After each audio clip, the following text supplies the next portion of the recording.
Oh, where'd that go?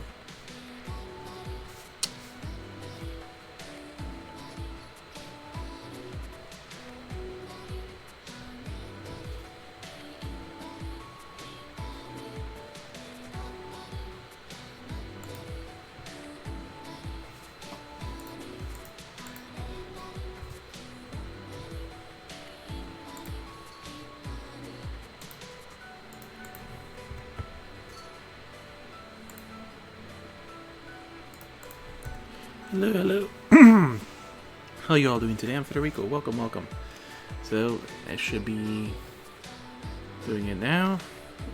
First minute's always a little dead, so I hope you've all been having a good day. I'm starting really late, as you can see. So we're just going to get straight to it.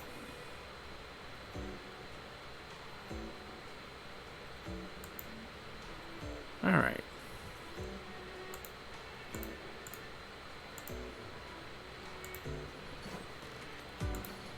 Sharing a few discords.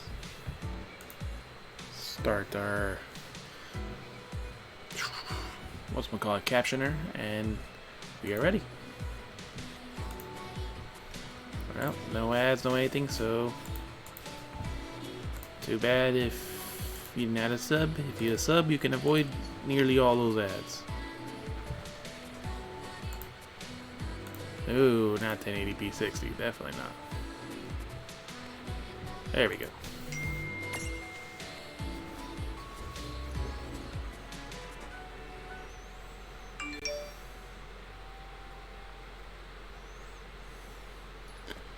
Alright, so until we get to a specific mission, PermaDeath is not active. So, especially since we only have one person yet. So we were last working on Fight Club and said, fuck it, we'll just keep working on Fight Club. Press cross button.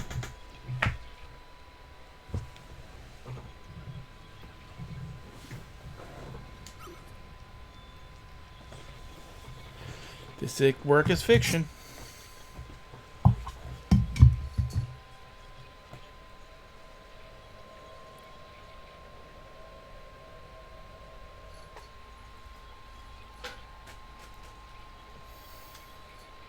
Yeah, I already checked it out, so I don't have to check it again.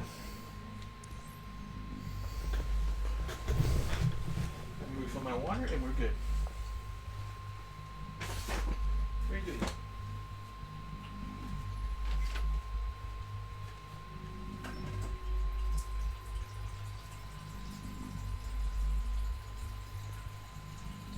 If I spill some water, leave it alone, Hope.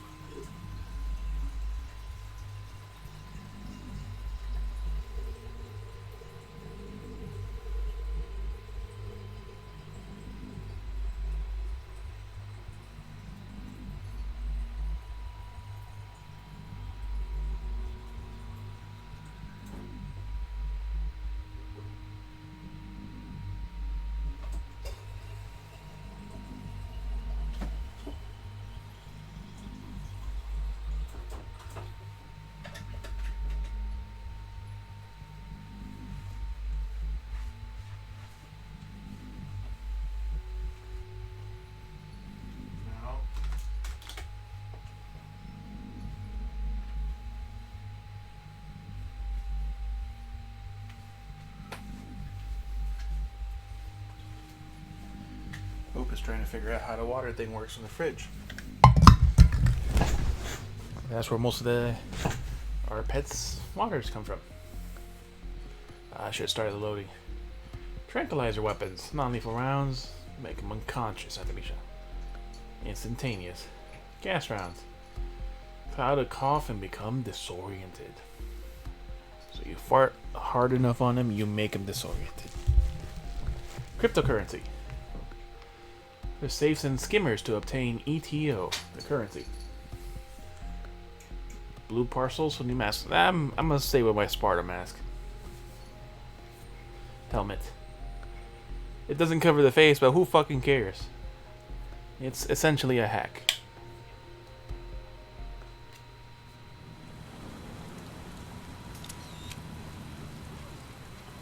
Tires screeching. Alright, where was it?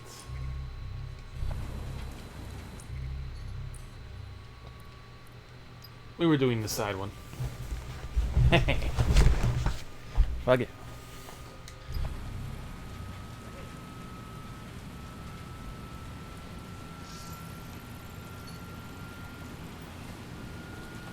Chiropractor talking on phone. Prescribe painkillers. I want the old lady. What about her husband? I couldn't receive medical services. Dark good. No cover or sprint.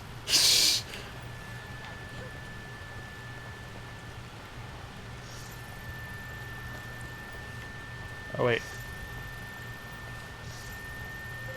I gotta do that.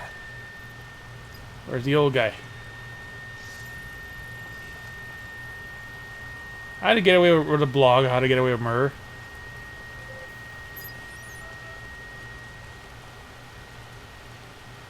Alright, so which is our closest fight club?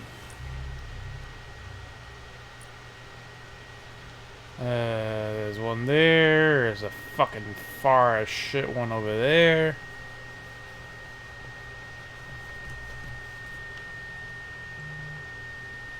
Spread propaganda.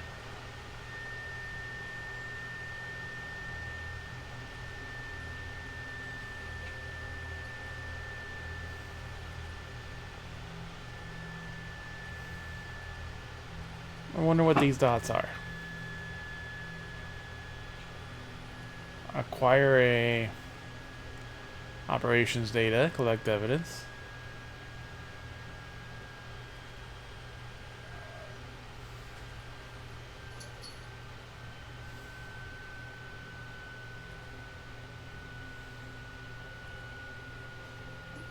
Actually, we'll fuck it. We'll start that.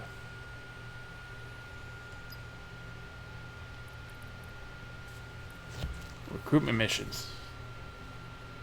So that's how might be willing to join up. Rewards. People.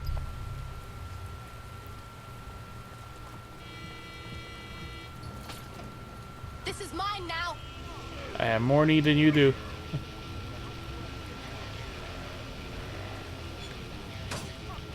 Oops.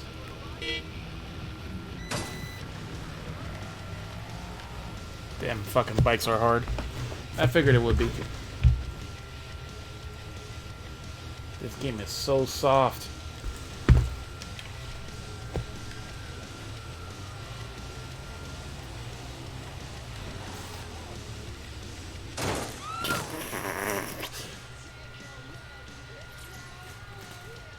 Actually, no, fuck it. What are you doing?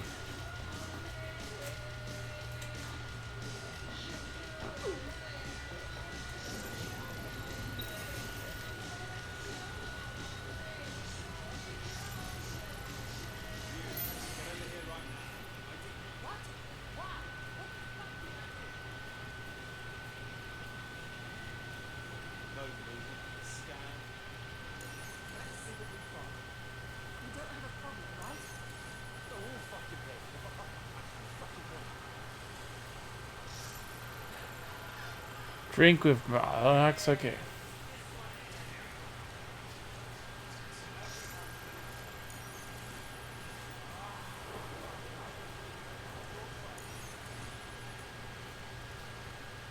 Hey, this person doing? Groundskeeper. Hide from pursuit. Why not?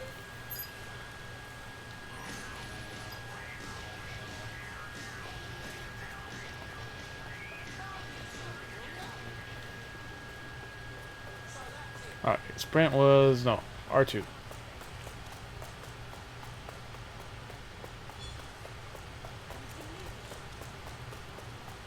This game is really low. And I might have to put a filter to increase it. So let's see if I can do that.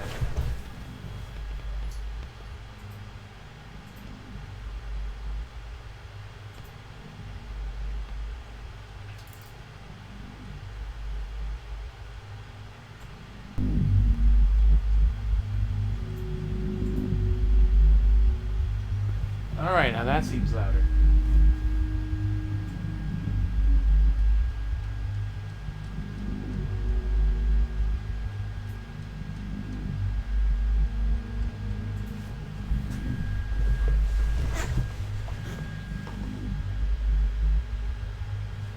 I can actually hear the game now.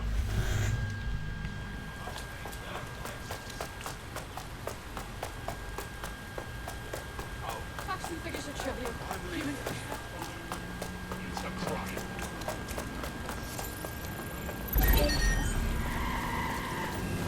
Whoa.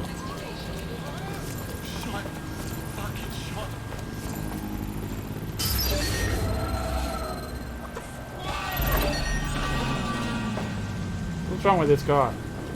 It's possessed. Oh, it's mine now.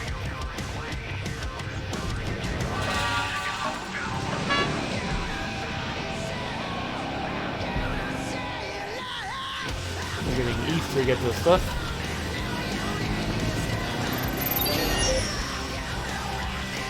Urgent call. Possible hostile at your location.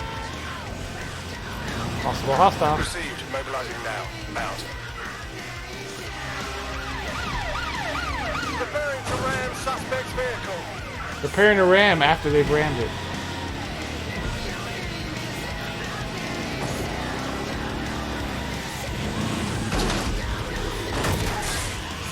Can anyone see the suspect?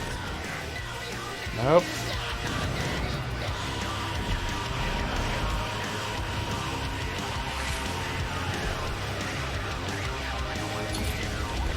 Negative. Suspect is gone. Issue an APW.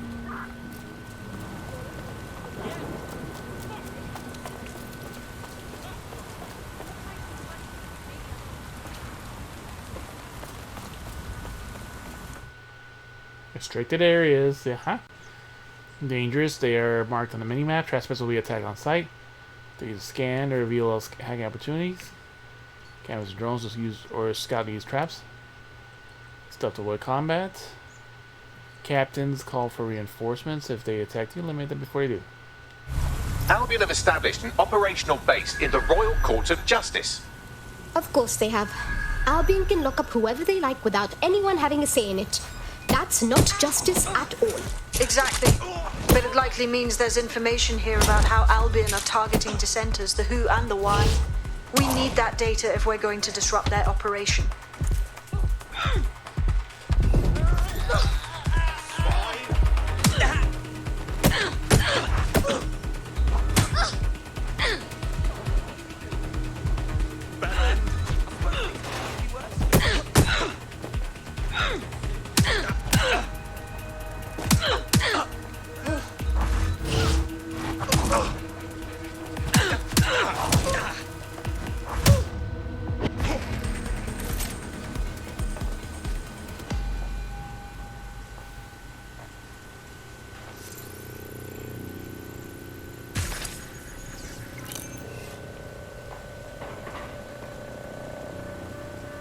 Alright. Could have gone better. Alright, this one's armed.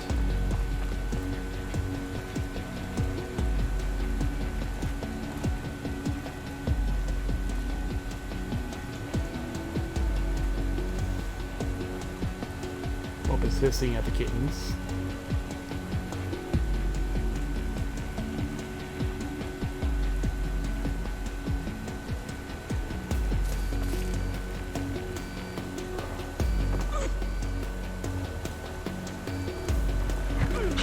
Break his neck.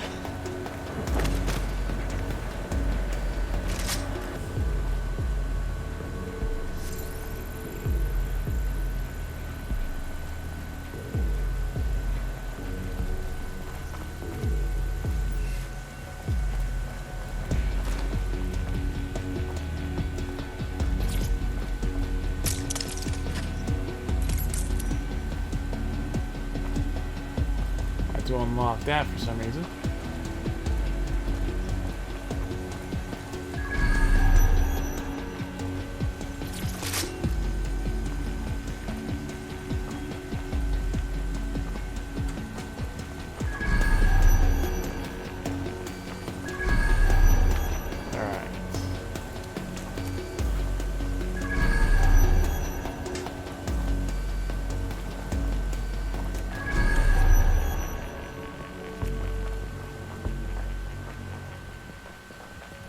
ammo box.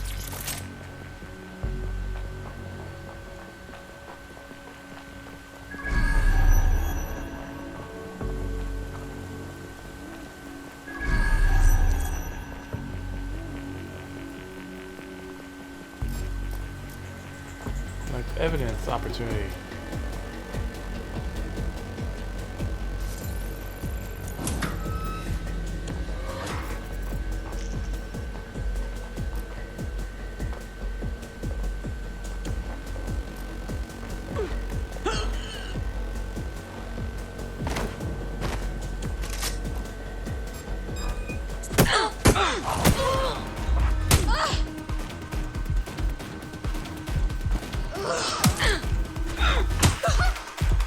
Oh shit.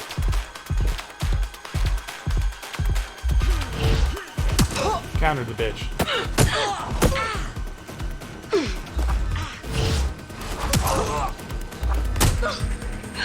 He did a double shot.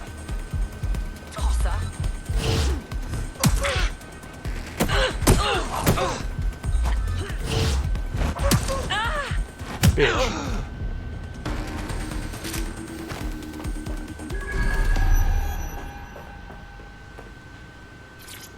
What is this?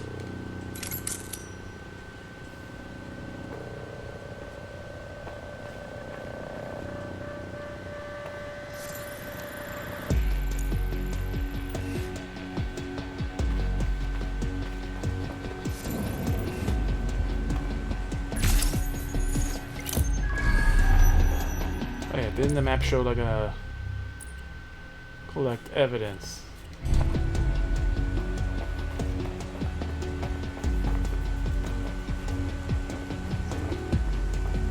Something.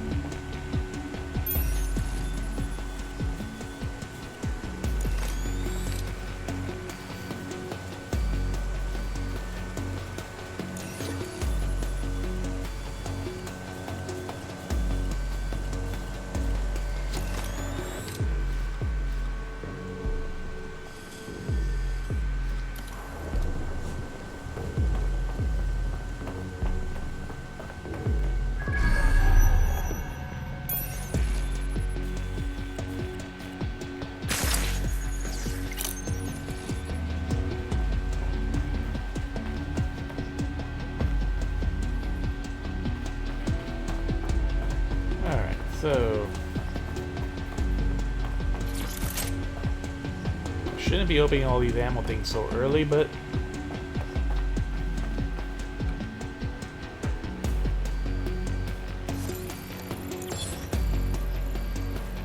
skimmer.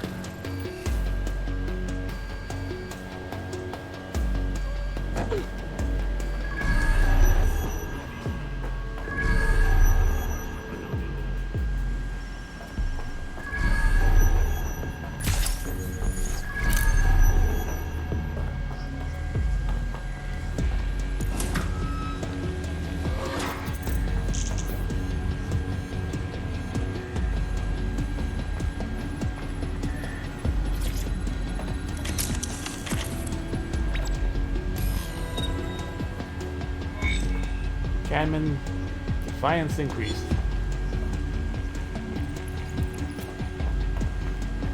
So, what do we have, Bags? A list of what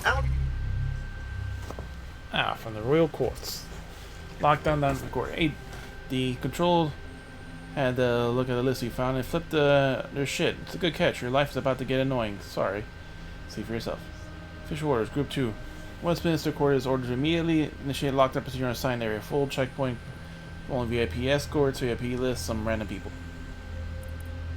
didn't consider high-value targets that are threats to the peaceful running of London. See here, a journalist, and this one runs a community shelter. Good God, bar your doors. What the? All suspected of sowing rebellion or exhibiting tendencies towards... Albion is systematically arresting people even before they rise up. Joke's on them. This list can actually help us find like-minded allies willing to help us. Well done. Now, let's disrupt some of Albion's propaganda and give some hope to the people. Let's go. low profile. High low profile.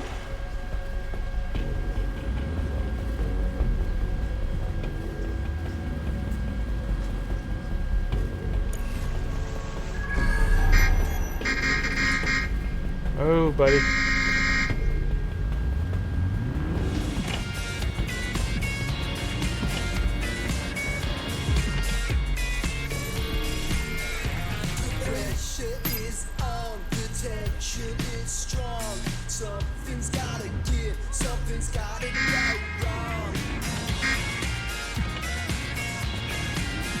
This thing handles like shit.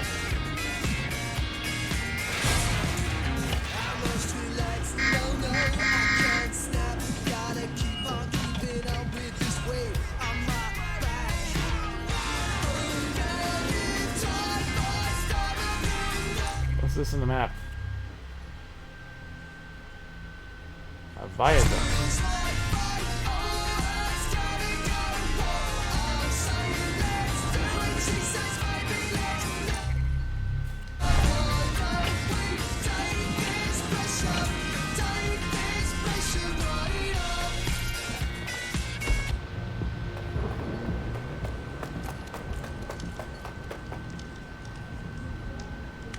Fire crackling.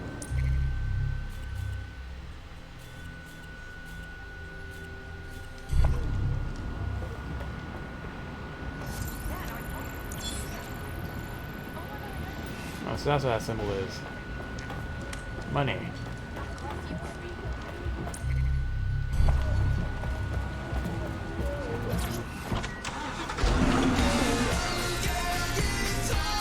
Medical system. Shorter team injury time. Flatulent.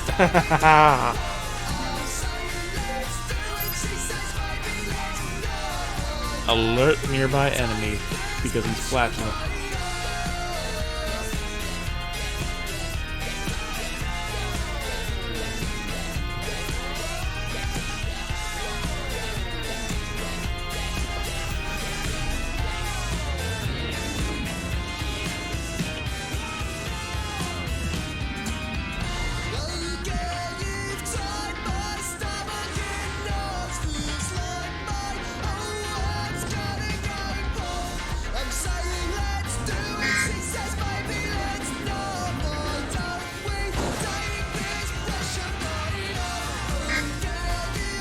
Driving here. There's something here.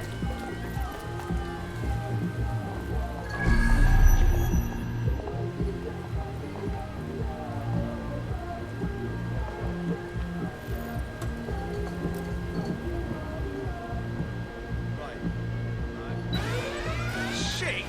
Investigating. Live alarm. I repeat, live alarm. Location sent, need a 1013.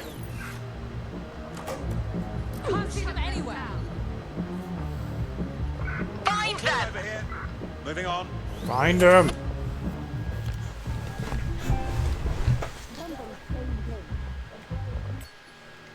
Is there an option to make this louder? Ah, wireless controller.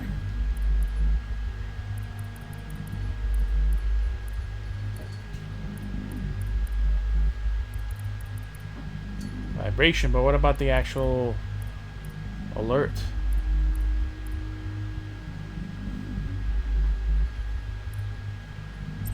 Or audio. There you go.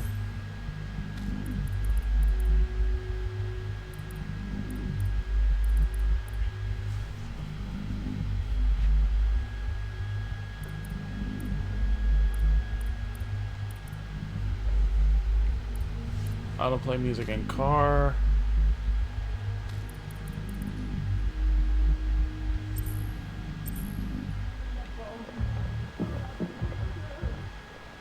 We should spread out and search the area. We'll turn off our barrier. Anything here? Eyes peeled. They're here. You're not gonna get out of this one.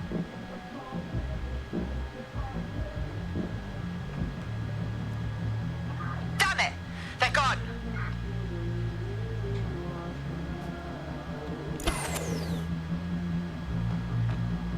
And turn it back off.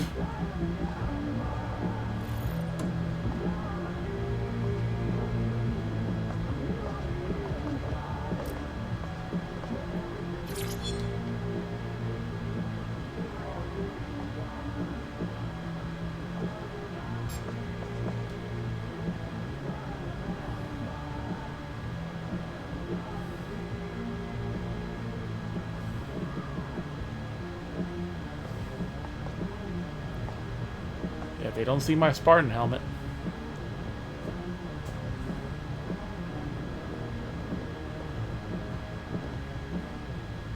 This can't be normal.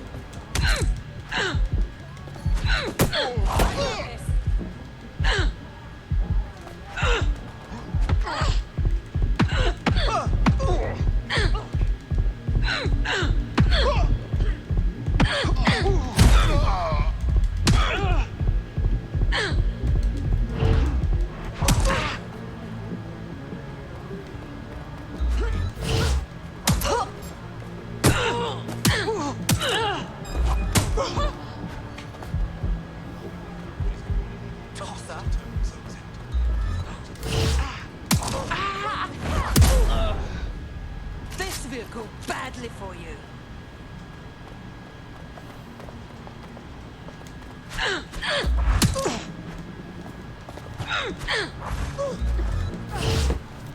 She needs better brawling, but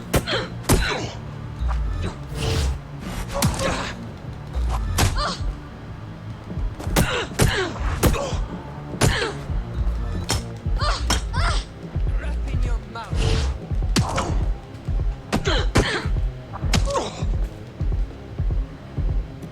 Ass shit.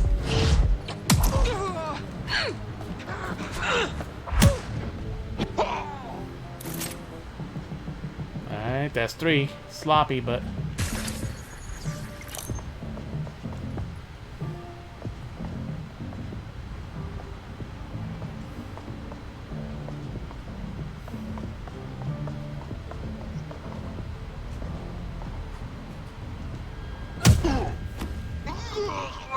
Bonk.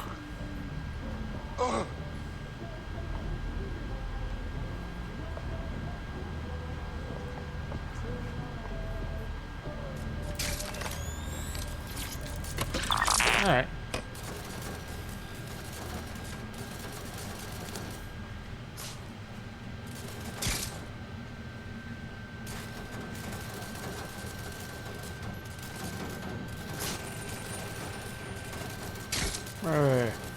That's me.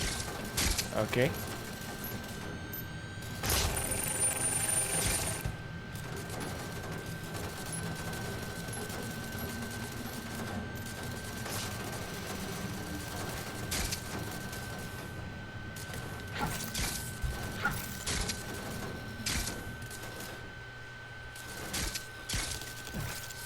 Oh, we have something here. I should probably keep this. Looks important.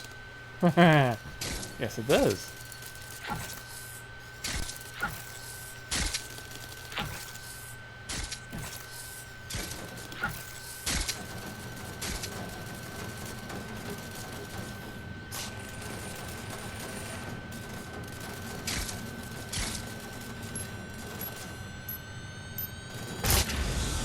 Ah.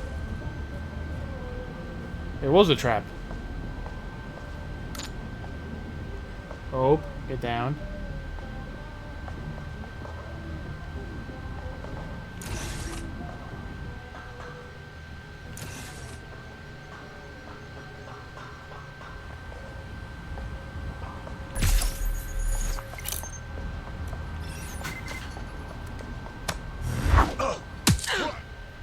Distraction takedown.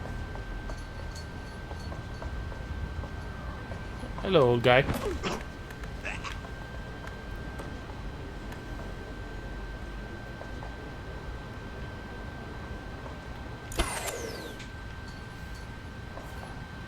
Yeah, it's like, that seems suspicious. And like, yep, it was. It's a security field.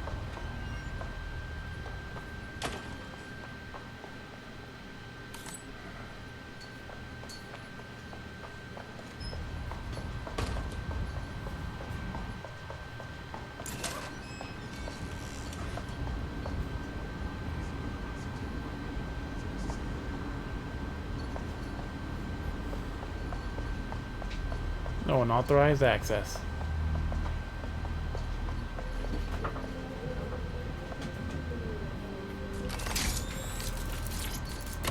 Try this again.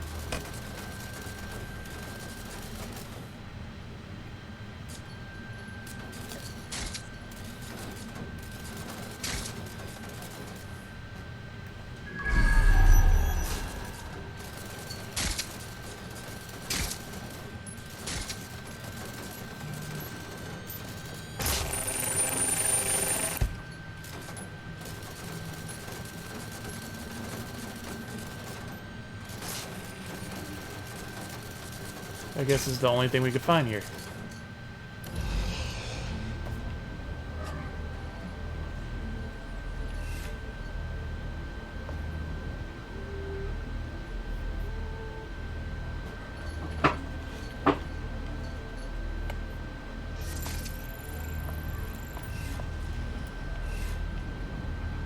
So just R1, bring it back. Okay. Works for me. Ooh, a safe.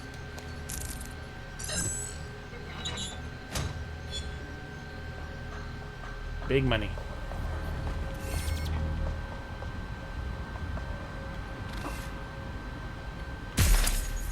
It's arm trap, rearm trap. There's something either down here or up there. Off I go. Oh, giving me a headache.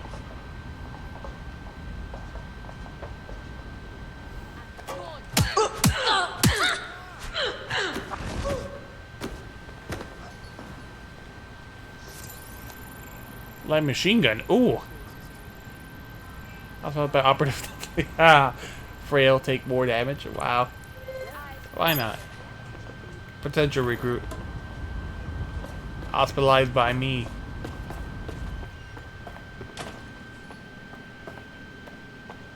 Alright, so where is this document? It's probably on the second floor, it looks like, but...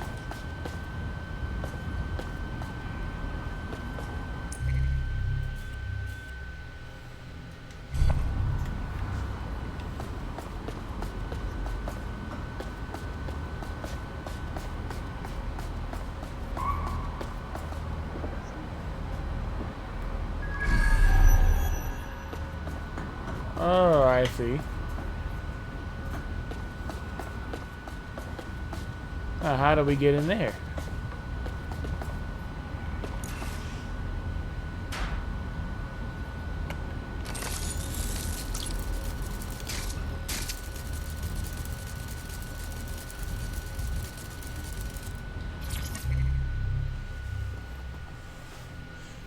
Ministry of Civic Management. Need custodial staff. We have concerns of the high turnover of custodians and maintenance staff. Within the last 6 months, your department has had a complete change of staff twice. Potential candidates do not require extensive qualifications, i.e. education, and ministry staff still require a vigorous vetting process and exit process if their positions terminate. How many new candidates with the timeline requested? Regards as the custodians are not being terminated, they are quitting, particularly all who are assigned to the interview rooms. We are struggling to maintain staff when a nervous breakdown and are mentally unprepared for the duties required. We need to discuss what kind of personalities we search for in the candidates.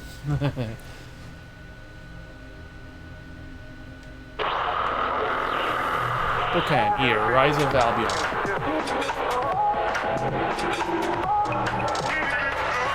This is London Calling.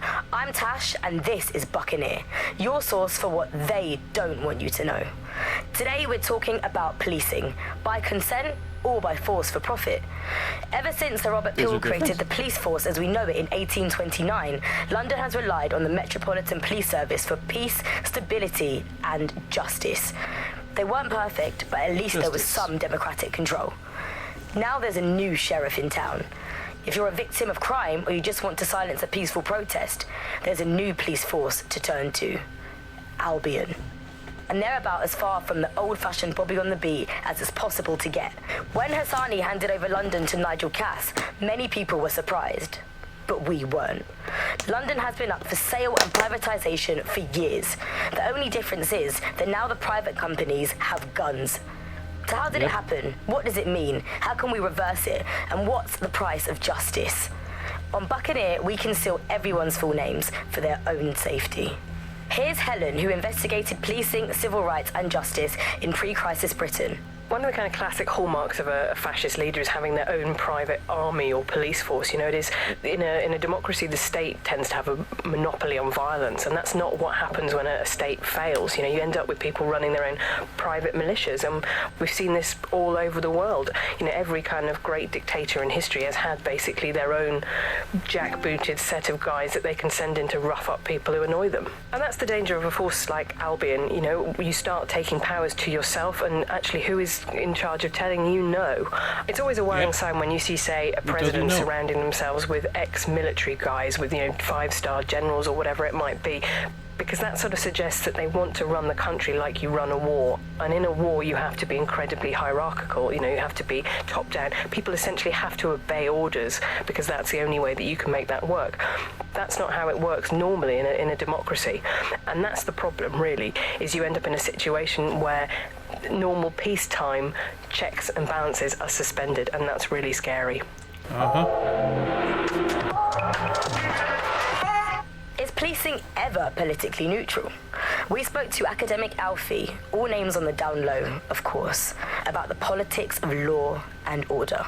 I think it's very important to consider the changes that have happened in public space in London. I mean, the honest answer is there hardly is any shared public communal space anymore. Everything is privatised, owned by corporations and companies, and it's very difficult to feel that the space is our own to use. And essentially, you can be moved on from any area by forces which are employed to police the private area for corporate profit rather than for a community's overall well-being and shared livelihood. So I think what you're looking at overall is a situation where it's now completely impossible to distinguish between a kind of state police or a police which operates in the service of the community and one which operates to protect private interests, which leads us to the situation we've got with something like Albion today. A private police force gives you a very different kind of justice to what you might have in a former society, such as one with a state or government-run police force. And it makes you wonder if, you know, of course, it's obvious when it comes to an active police force, if it's enforcing the rules of the privatised state, then it's more likely to act in their interests rather than those of kind of ethics and morality for the greater good. But it also makes you wonder about the entire justice and legal system underpinning such a police force. You know, do the courts and justice systems also share the ethics and morals of the privatised companies who employ them, and then therefore, you know, is a kind of equal and fair ethics or justice completely gone today? So there we are. In Britain today, the police are bought and paid for. And there's nobody to roll that back but us. I'm Tash, and you've been listening to Buccaneer. We'll be back soon. Till then, you've got the knowledge. Now use it.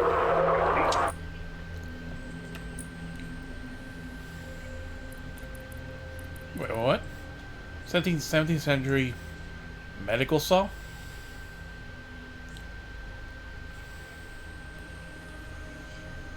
Medical uses of the 17th century, unfortunately, a germ theory of the disease wasn't one of them.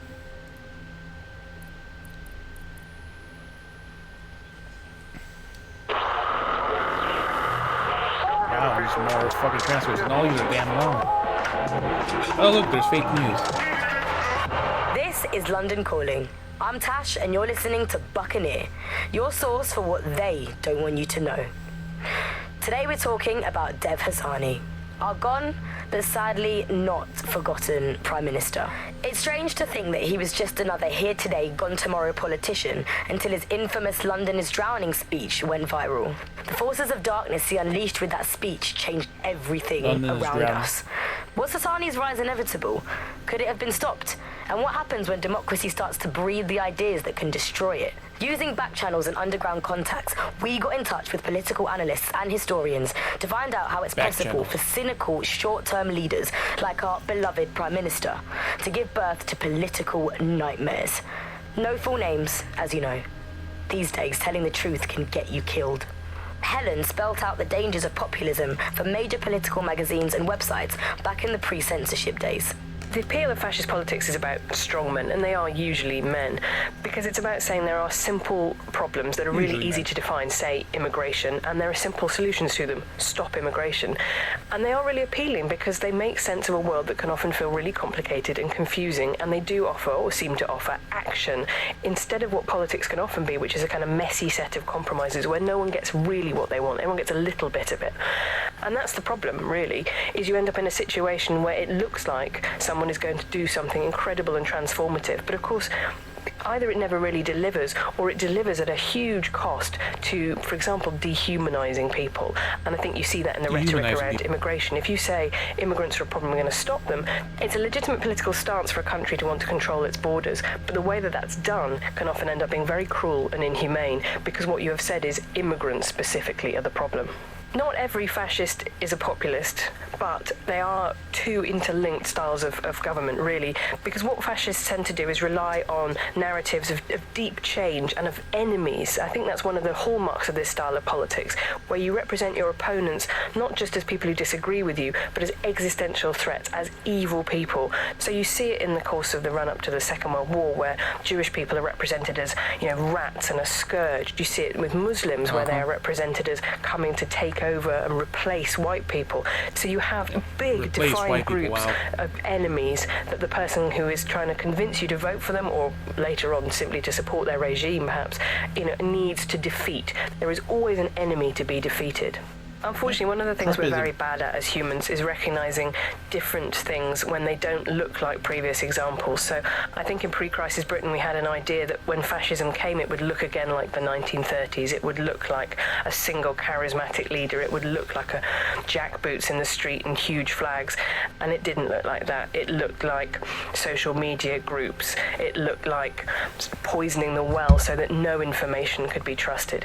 It had its own specific flavour, and that I think blinded people, as did a kind of complacency that things aren't ever going to get that bad ever again.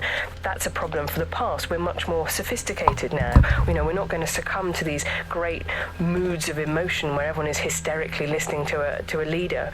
Well, guess what? People don't change that much. Where do authoritarians come from? Before the crisis, Ian was a senior journalist covering the global rise of the strongmen. Populism started to rise as a response to a series of crises. Now, some of these were true, some of them were false. There was a financial crisis. People were poorer. They were less secure than they were. They were looking for easy answers. There was a refugee crisis. I mean, the extent to which that was an actual crisis is frankly questionable. There wasn't actually that many people coming over.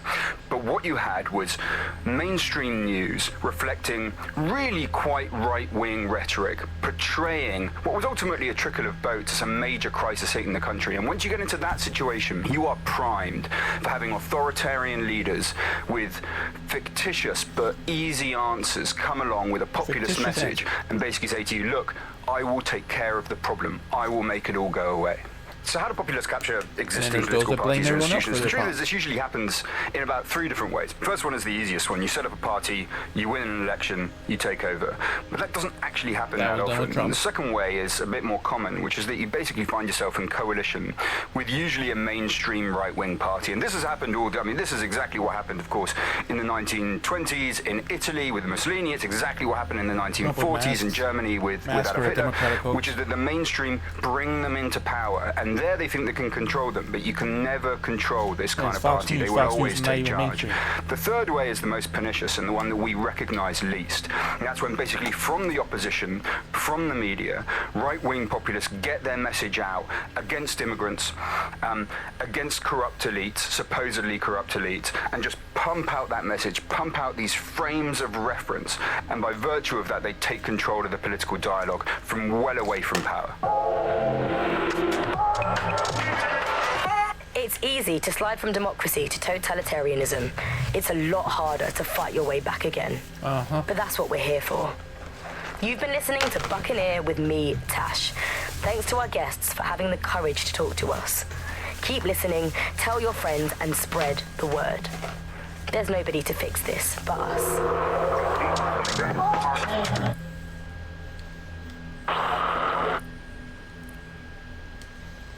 Fake news.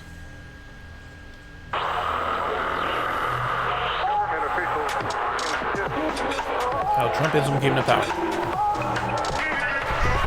This is London Calling. You're listening to me, Tash, on Buccaneer, your source for what they don't want you to know. This time we're turning our focus back on the media to look at my former employer, the GBB. As we know, the broadcaster has been through a lot of changes since the Hassani government gave in to pressure from his corporate backers and privatised the corporation. Today, the GBB is a shadow of its former self. It's become a tool used by the government to circulate fake news and misinformation. So how did we get here? Where did it all go wrong? How can we tell when our national media has become state propaganda? Our experts speak on conditions of anonymity for their own safety. Here's disinformation and media expert Charles, who's seen free broadcasters built up by journalists and torn down by demagogues all over the world. Demagogues. So before the media fragmented, there was this voice of authority that was trusted and worthy of trust. Then what we ended up with is a really commercial model where whether you're talking about an app on a smart device or whether you're talking about a broadcaster, the most important thing was to keep you in that environment for the longest amount of time possible, and because that meant money in their pocket. And in order to do that, a couple of things happened. One was the use of manipulative techniques around behavioral economics, things that would just keep you scrolling or keep you listening or keep you looking for more information. The second is that that kind of environment favors sensationalism. And so you got more sensational headlines and more sensational stories, and it didn't matter whether they were true or not. It just kept people in and it kept them in the loop. So we ended up in a situation where nobody trusted anything and nobody believed anything at all. And that is the perfect environment for an authoritarian voice to come in and say, no, wait, we are the truth. So the ground for this environment really got created when we had suddenly authoritarian politicians everywhere, and anything that threatened them or they disagreed with, they would call it disinformation. That's disinformation, that's fake news. And again, we got in a situation where nobody really believed anything. And the trouble is if you were telling the truth, it's very hard to get your message to cut through all of the noise of all of the disinformation that's there. So like, you know, you'll remember Out on the Edges, there was this story about when they would take a house by force, they would take any infants and they would crucify them. And that's a great, fantastic, viral story. And how do you counter that story? With the truth. The only way you can counter it is by saying, no, they didn't. And of course, no one wants to spread that story. No one wants to hear that story. They want to hear the sensationalism. They want to hear how people were victims of violence when in fact they weren't. Or they were victims of insurgent forces when in fact they weren't. The news isn't neutral, it's a battleground. Here's media researcher and academic Alfie. The media has, of course, been perhaps the key way in which governments have controlled and influenced their populations. So, totalitarian countries have typically used huge mainstream media outlets to sell one kind of news, one kind of biased news to its population. Of course, the media has always played this kind of key role in methods of state control. I think what's happening now is perhaps even more concerning, where you previously, in pre-crisis Britain, we had perhaps more diverse voices in the media, but now with the GBB, you're really only seeing one brand of news and therefore only getting one truth. So people end up with a very biased and controlled idea of the reality and the world that we're actually living in. There was, of course, many concerns and many problems, but in a way there were some positive things that, like, not all information was coming from one place, and so you'd have kind of far-right media outlets developing and then left-wing media outlets developing to combat those and kind of challenge the mainstream newspapers, TV stations, radios, and make sure people were questioning the validity and truth of the information they were receiving. So whilst there was the digital afforded more fake information, it also made makes us suspicious and skeptical of information and makes us question the information we're getting.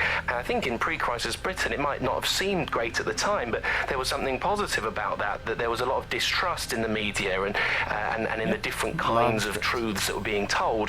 Whereas now, I think you're seeing a return to a more traditional and older pre-digital sense, actually, of people just trusting what they're told, and that's why we have to be here with radio stations like this to challenge those conceptions.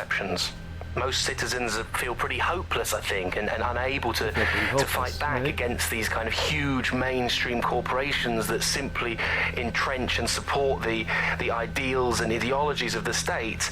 It can seem very hopeless indeed, but I think, the fact that you're out there listening, we're in here talking, shows that there is still a space to combat these false truths and disinformation that's being sold to us, and that it's never possible really to completely shut down, despite all the technologies that they have at their disposal and all the financial and corporate power and all the physical power. It's never quite possible to shut down people's desire to get to the truth and fight for their own ideologies and values. And we're out here starting that task, so don't give up hope. You've been listening to Buccaneer with me, Tash. We'll be back soon with more of what you'll never... From cash to crypto. Welcome back to The Upload. Today we're talking about cryptocurrency. Crypto now seems like it's been around forever, but it's really quite a new invention. Were you an early adopter? I was one of the first that was in this market. That seemed to be a new way of financial transactions, a new way of money. It's something that we could completely reinvent and change some of the legacy financial systems around the world and really give power back to the people. Yeah, it was a real shift in the way the world works. Let's recap the basics. Central to cryptocurrency is the distributed ledger technology, the tech that keeps track of all transactions. And what this means is you can have a decentralized system without having to trust any one party. Yeah, but then how do you get any help? Because one of the reasons why I got involved so early was that you could stay anonymous. Yeah, the features of cryptocurrency very much fit into that early mindset. It was all about finding an alternative to centralized systems. It was kind of a countercultural punk ethos. The whole point of the distributed ledger is you're not trusting any one person to keep a track of who has what money or how they're spending it. It's all out there in the open for anyone to see, and yet you can remain secretive. But not everybody now wants to keep up this crypto legacy. They don't share this attitude anymore. We've seen institutions, businesses, even governments experimenting with crypto, which doesn't really fit into its original radical counterculture mold. Yeah, it's kind of weird today to think of people not using cryptocurrency. It's so mainstream now. I'm almost nostalgic for the feel of cash. Good old-fashioned paper and coins. First they changed the paper notes to plastic notes, and now it's just all digital. There's nothing to hold on to. It was great just to be able to have a little bit of money to carry around with you. I think the turning point in the UK really came a few years ago when the pound dropped 10% over just one season. People living off grid started using crypto, and just as everyone was losing faith in the pound, they were gaining it in cryptocurrency, which turned out to be much more stable. Kind of the opposite to what people thought in the beginning. And then, of course, there was the recession. It didn't take long for startups to see an opportunity in this new way of doing finance. A lot of traditional money was converted to crypto, and it really shook up the financial sector. Can you remember when they first introduced crypto cash points? That was really sneaky. It was a classic startup behavior. They just installed them everywhere. No consultation with the government, no approval or anything. But people immediately started to use them. Yeah, it kind of reminded me of how Bloom put out the Optic. They just made it free and flooded the streets with these devices. Suddenly everyone had them. If there's this great option of tech, people are just going to start using it, no matter the cost. Parliament actually tried to put a stop to the cash points, but people were using them so much already. There was outrage. I mean, some parts of London were already using crypto as their primary currency by then. And now, apparently, or at least in theory, crypto is illegal. Yeah, in May this year, economists found that crypto was being traded more than the pound, and banks were not happy. They basically forced the government to ban cryptocurrency in a last-ditch effort to save the pound. But it's not like that's worked. People are still using crypto, and it's been pushed further, deeper underground. Things used to work fine with crypto, and it was just a peer-to-peer sharing economy-style system. Now it's all on the dark web and wrapped up again in organised crime. Yeah, if you want to make something thrive on the black market, just make it illegal. Yep. That's true.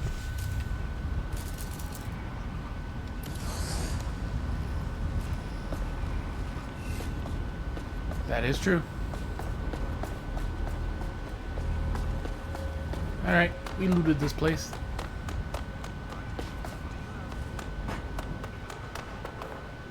Didn't I turn that shit off?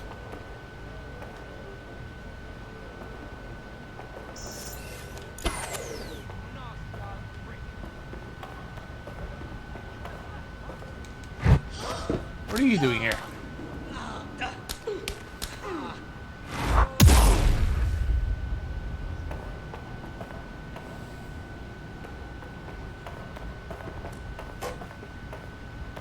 Ooh.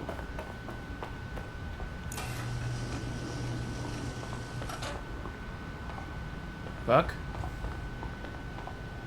You have guns? No? I want the Hummer. A Hummer-like thing.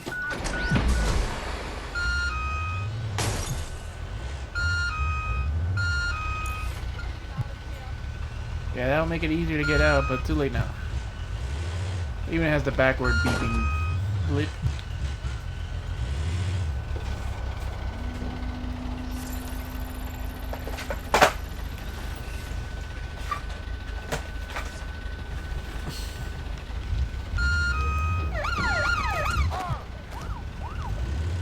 The funny thing is, like, yeah, all the people have weird perks. Some are good, some are bad. Sometimes, like, it has like a increased flatulence, so like you can't hide if there's anybody near you, like you'll be found out.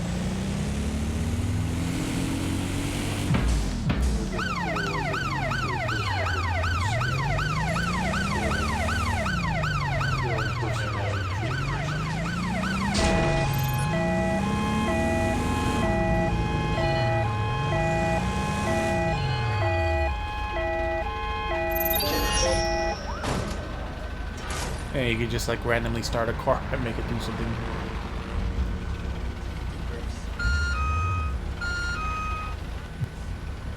What is that icon?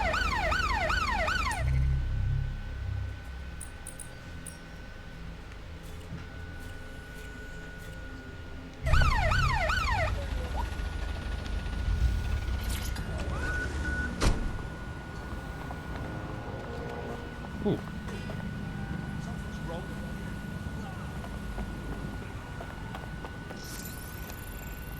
Yeah, on locations. They're doing community service. Eh. Let's do it.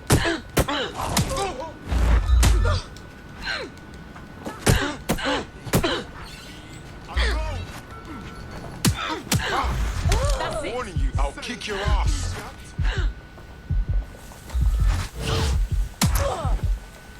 Fine.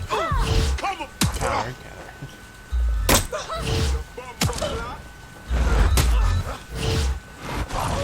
Let's do this.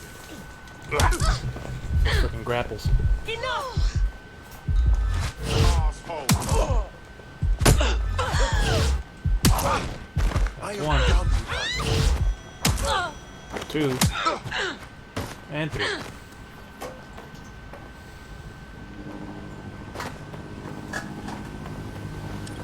So what is here?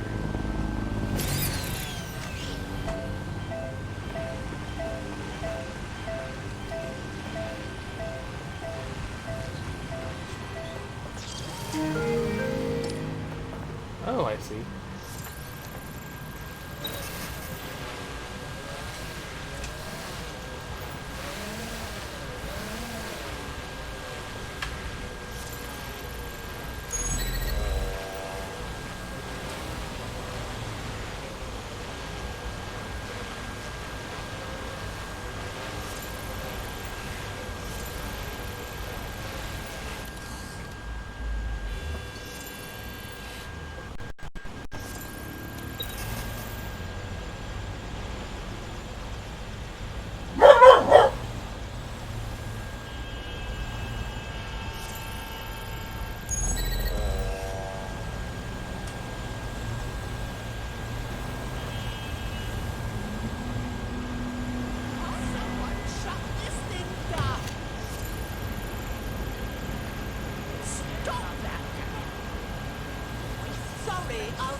That'll work.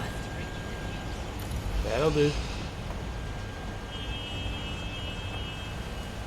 Oh!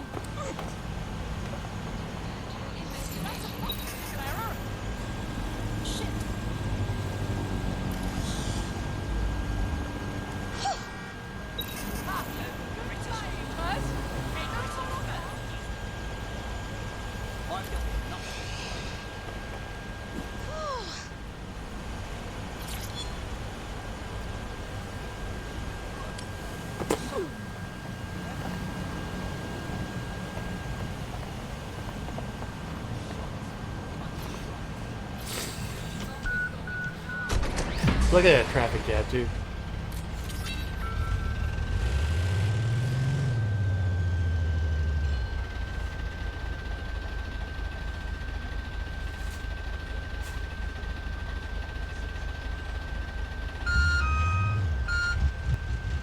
There's something here, so...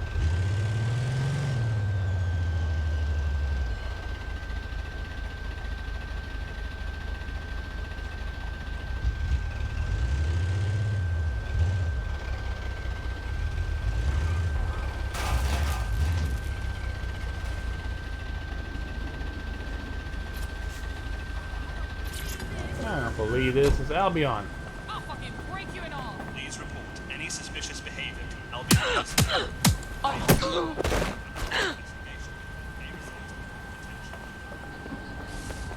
Damn it.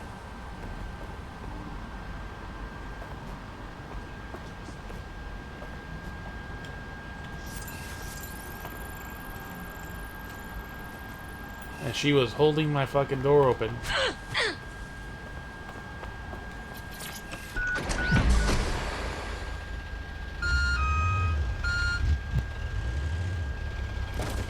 Oops.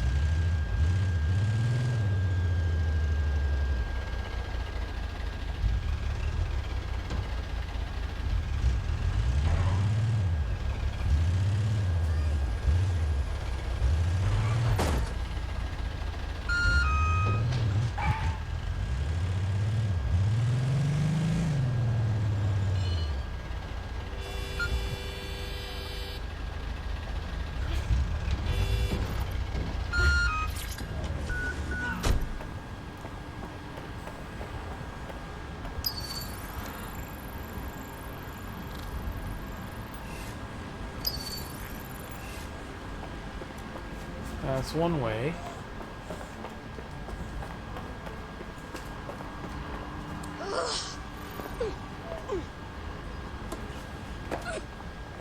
What's up, Mikey?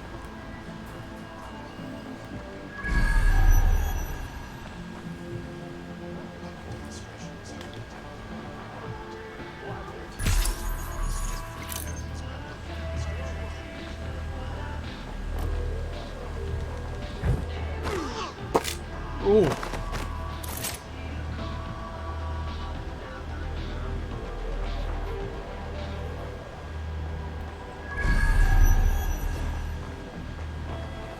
We'll save the ammo till we need it.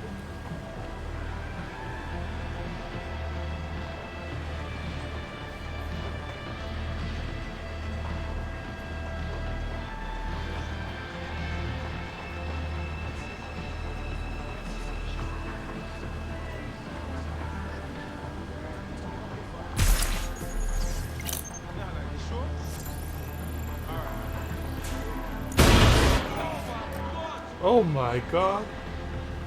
Let's track them down!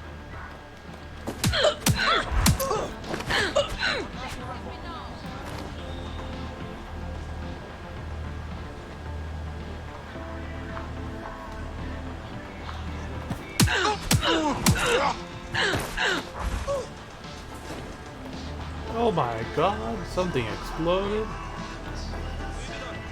Ah, safe.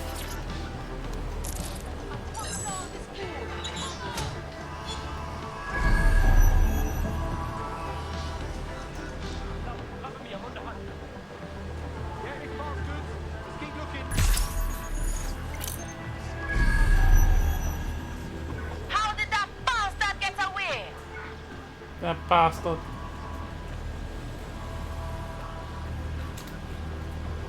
Hope off the table. Off the table.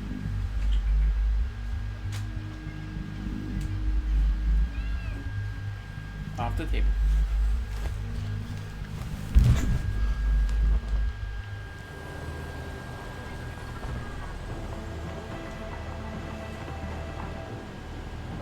Beat up a few construction civilians.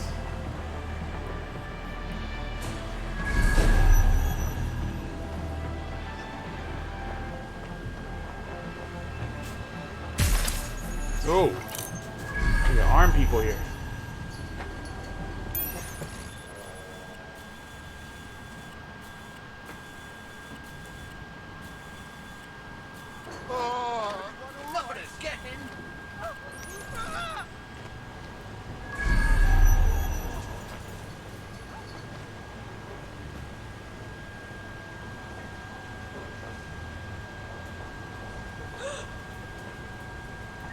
Spread out! Find them! Nothing. It's all good here, but I'll keep searching. Come out and fight.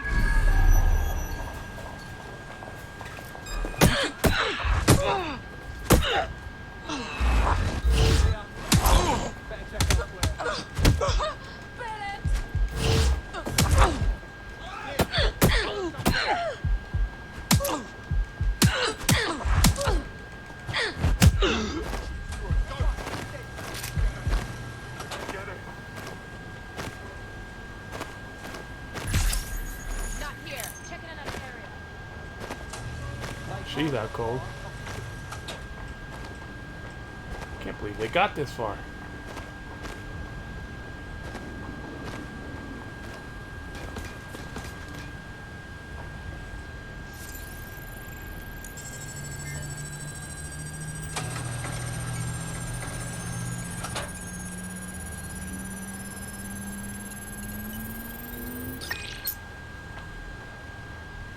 I got the key.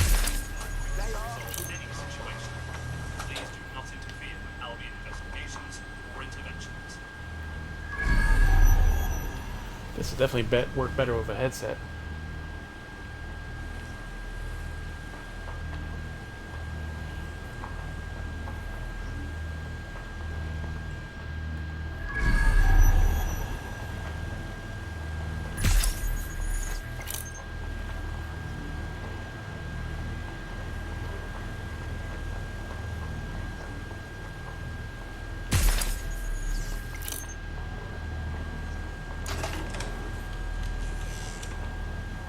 Another save.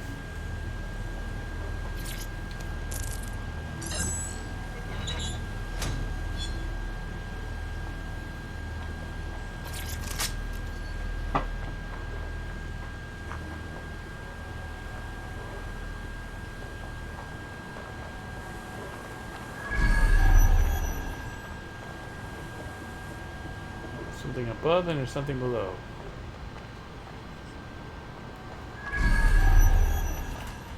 Hope off the table. Off the table. I know it's nice, but off the table. Little cats like to climb.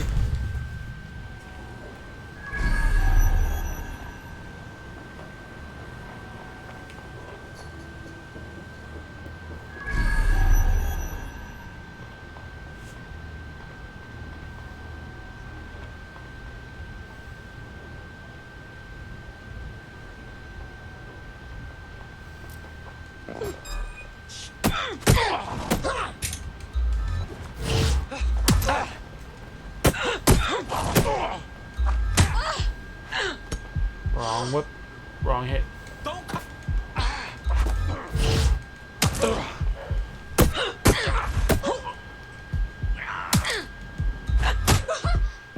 Bitch. Fuck your mama.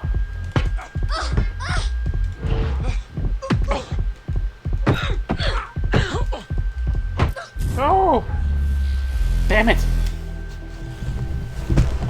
I freaking went aggressive. I had to dodge one hit and I would have knocked his ass out. I hope you're not doing anything important. You've been activated. Good to go.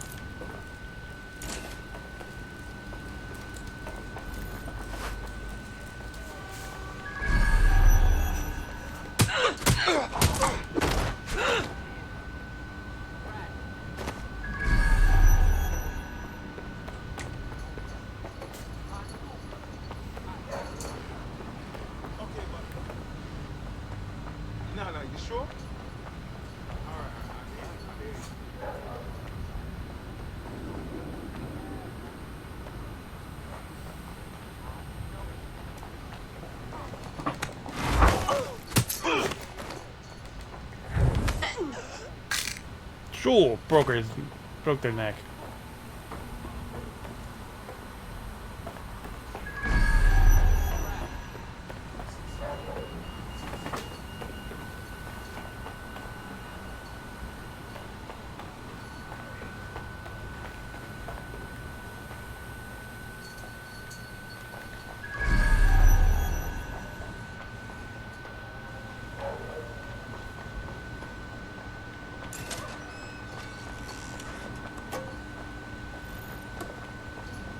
Well, that person's still quote-unquote knocked out dead, but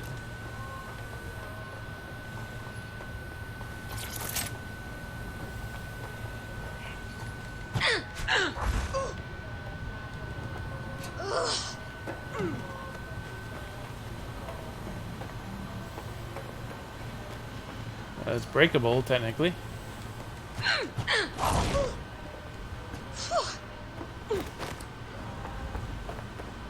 Alright, so what else do we have?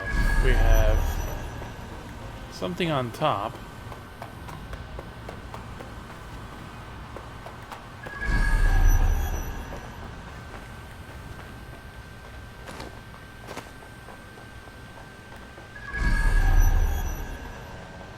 Now, how do we get back up?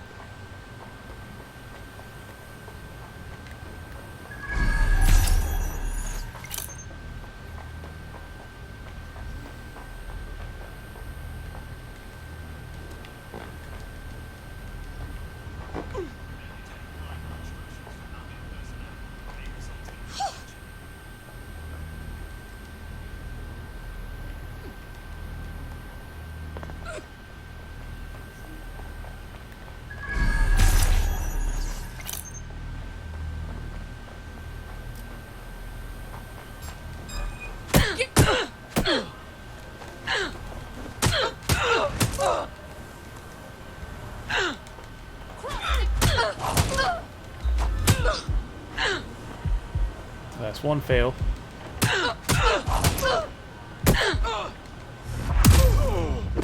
Finisher.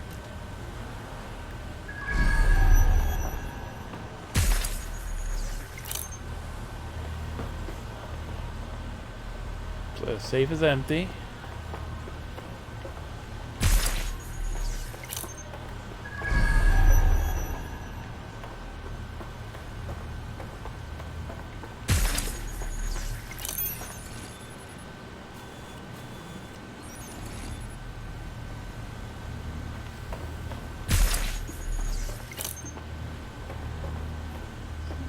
There's still something below that. I don't know what the fuck it is.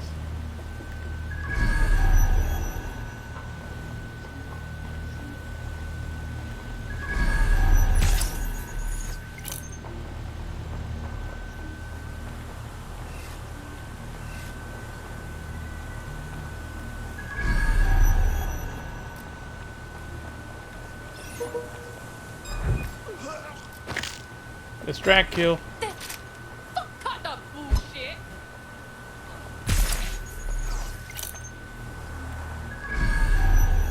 Did she just climb up and away? Oh, where'd that dickhead go? Go and see what they got to.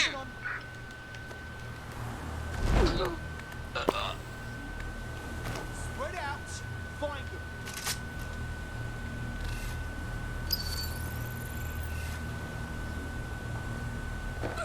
No sign of anything wrong. I'll keep looking.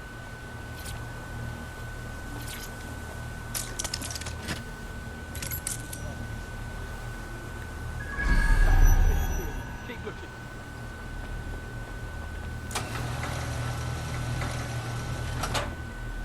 I can now get to the higher levels.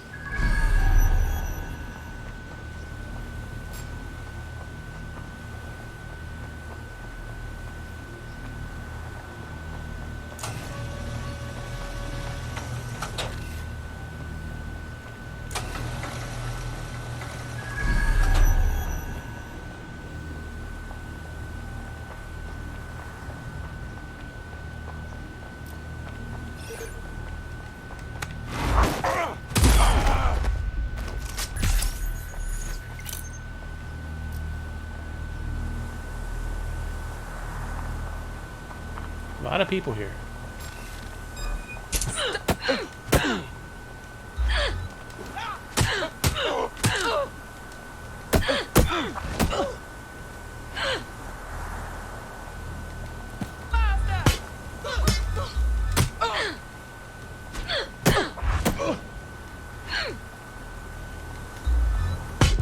Oh, shit.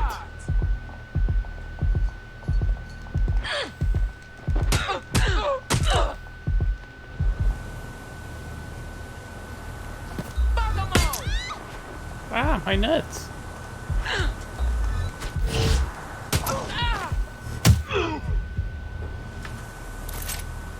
Alright, cycle bitch down.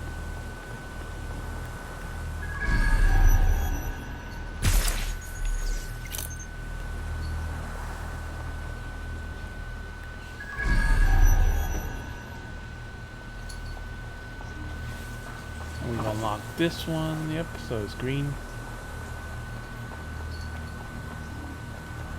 Alright, so let's check what the highest level has.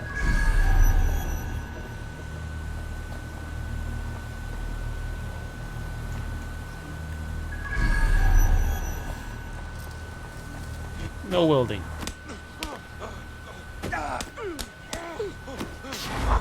Just patting him on the back, essentially.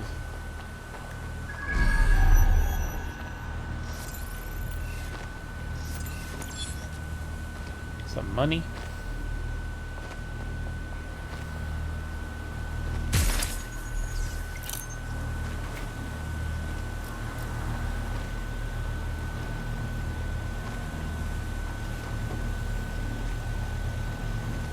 That's a huge ass cargo drone, so guess we gotta go up. Wait, what was that? Just walk right into it. Fuck! Look around.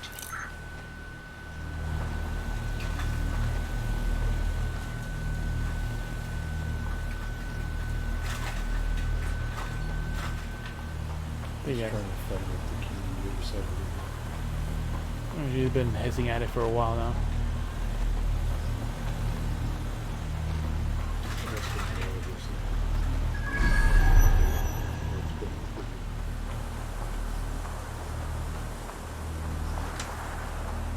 Alright, let's take a look up top.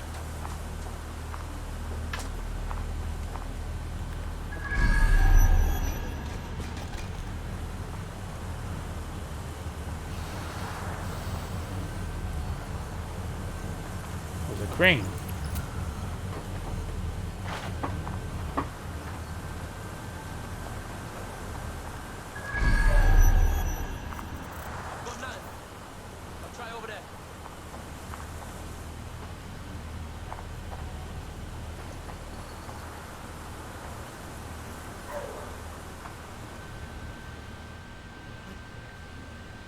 Oh, there's the adversary. He's all the way down there.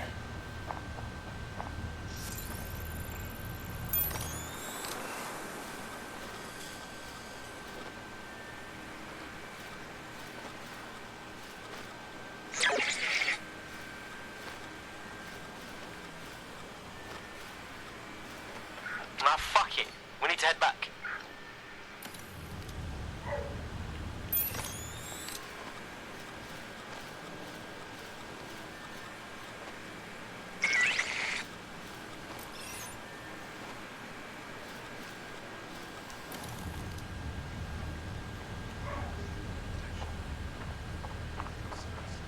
So I don't have a quick way to get back.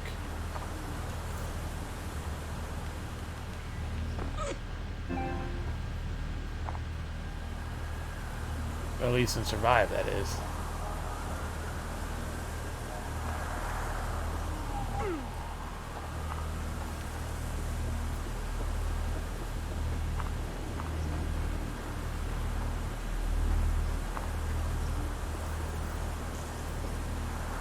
There is something that still says like go up.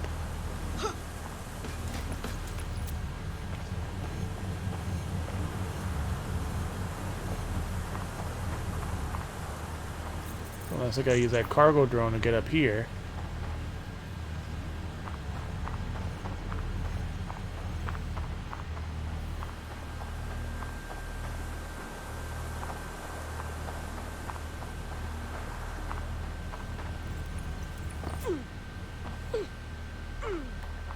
You don't have to squat down anymore. There's only like one person left. And it's the actual adversary.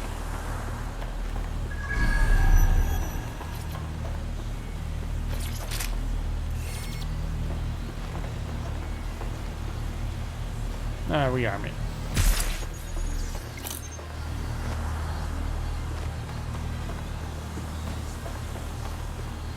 We don't want anyone to be safe in this construction site. Oh, what are you doing?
Ah, here we go.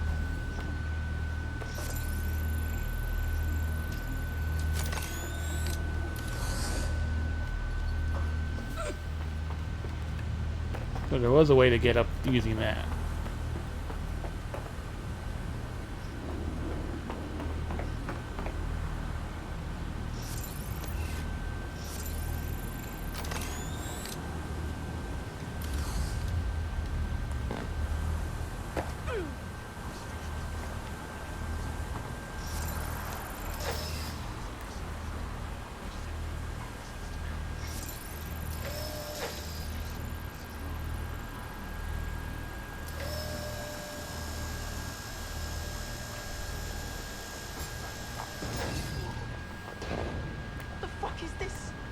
What is this? Someone just come on and jump off? Bitch. Adversary down.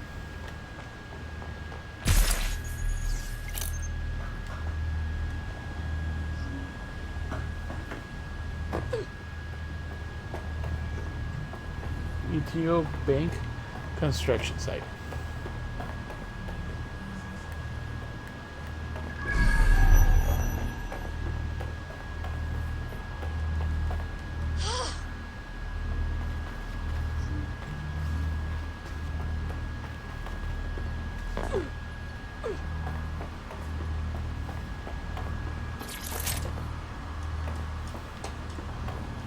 Hope still keeps playing in the glass, trying to get one of those kittens.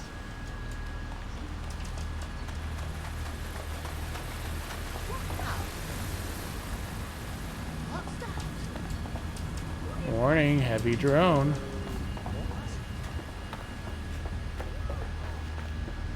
And it's a giant ass heavy drone.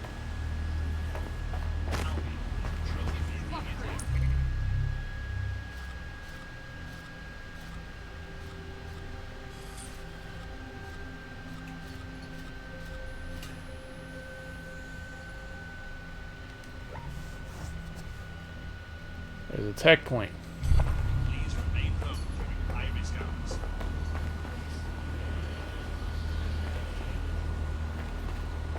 Alright, so now we gotta go up.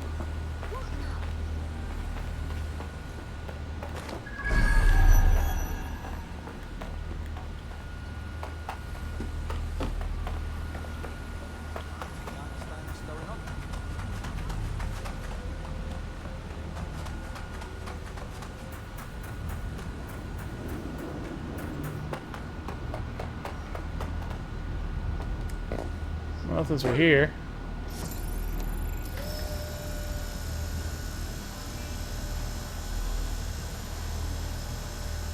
so we do gotta use a heavy drone.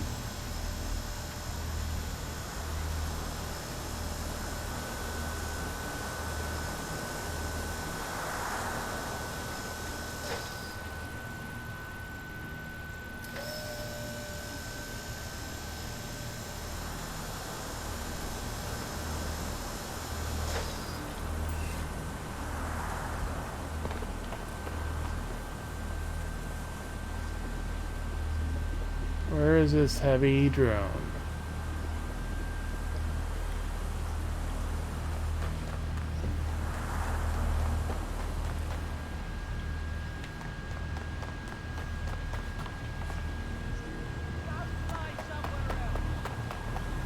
It's very heavy.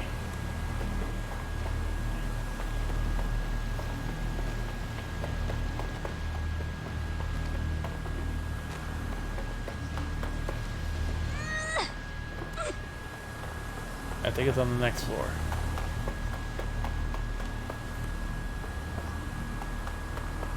Yep, it was up here.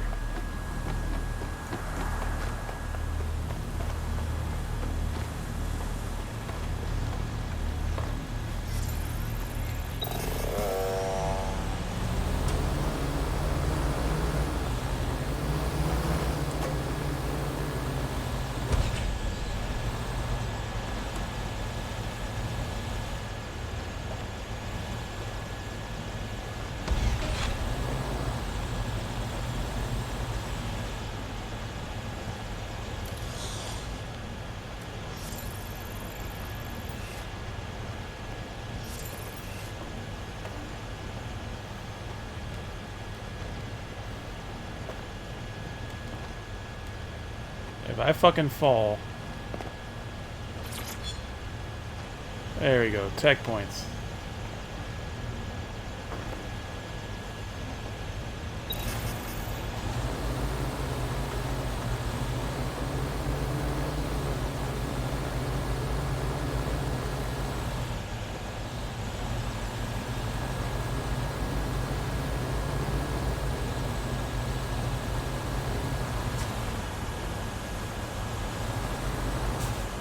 Speaking of tap points,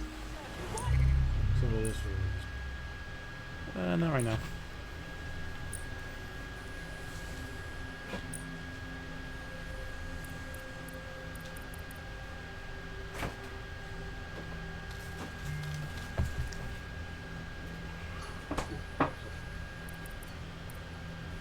AR cloak. No. Electrostatic punch that can knock out an opponent in a single blow. Power hits automatically arc electricity to nearby target. That looks nice. Combat spider bot. With automated turn and armor.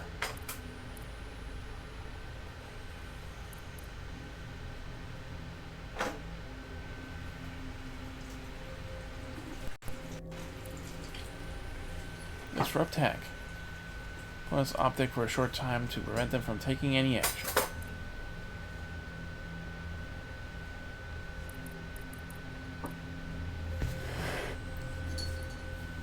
Kinda need down. Parcel Fox drones. Drones that can be disabled and hijacked, yeah. A track hack. Learning towards a hacked explosive trap. Shit.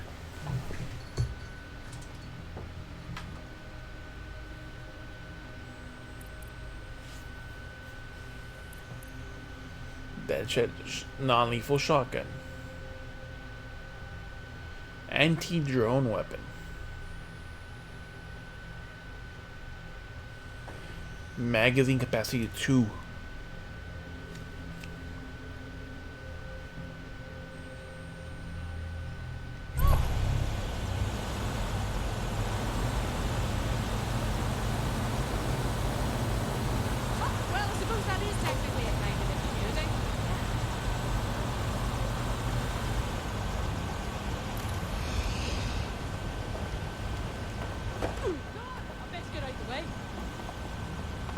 Drone's got a mind of its own. Look, the thing's gonna crash right there. No, I did do that. Yeah, Escape pursuit faster. Peripheral causing multi-car pileup. Personal vehicle.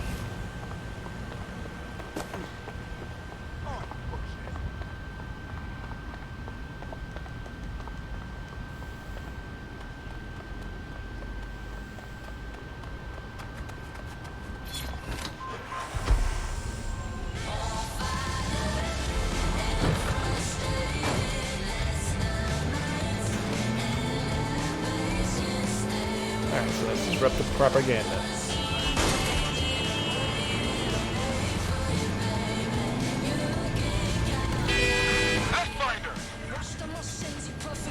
Front, perform search. What's that racket? Drone. Find out.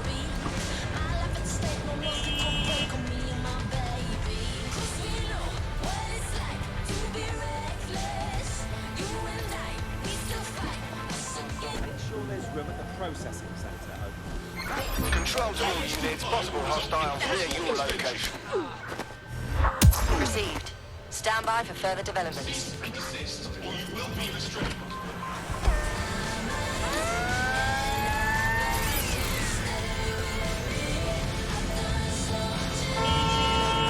Drone was disabled.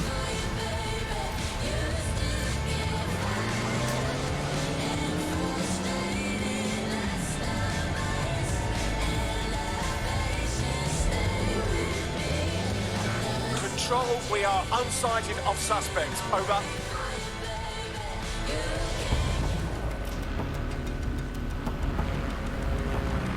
They have to follow the law. We don't. No visual of target. Ending pursuit. Over.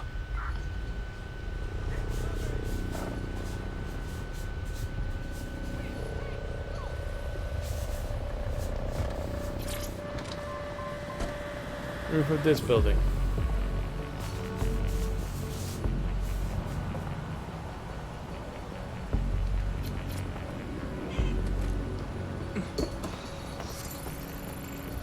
Sex worker.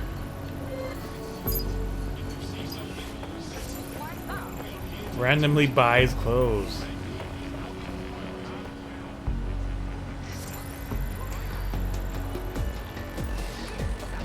Sex worker that randomly buys clothes. Okay.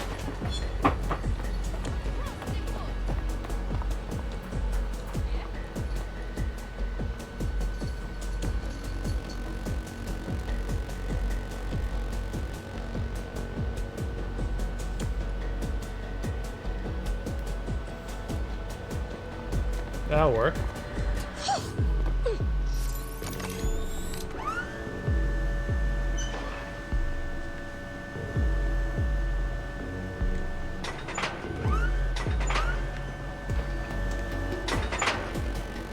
Obviously, we don't need to go that high.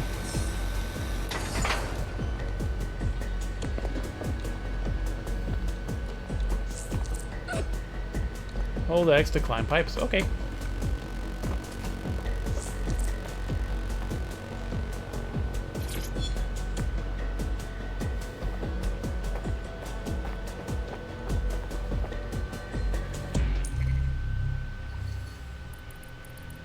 Alright, deep profiler. Contact info exposes new ways to recruit, even enemies of DedSec.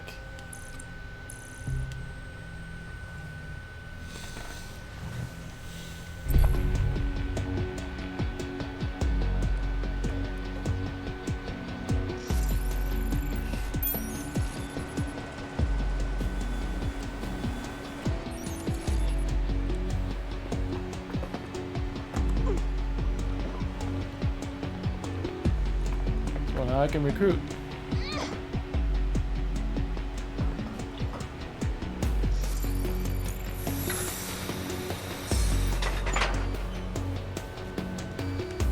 Oh.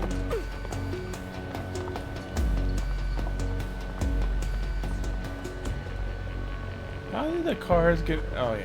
Parking garage.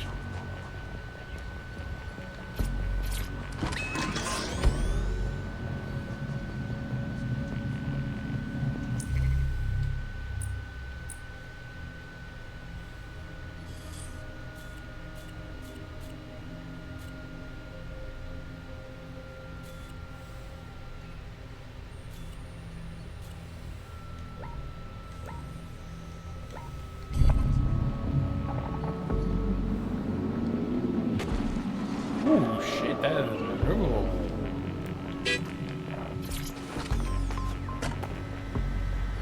Look out!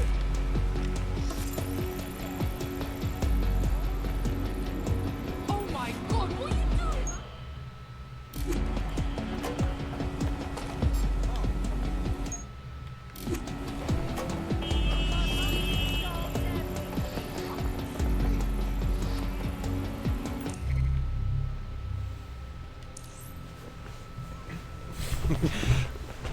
Get paid for buying stuff. Goodbye.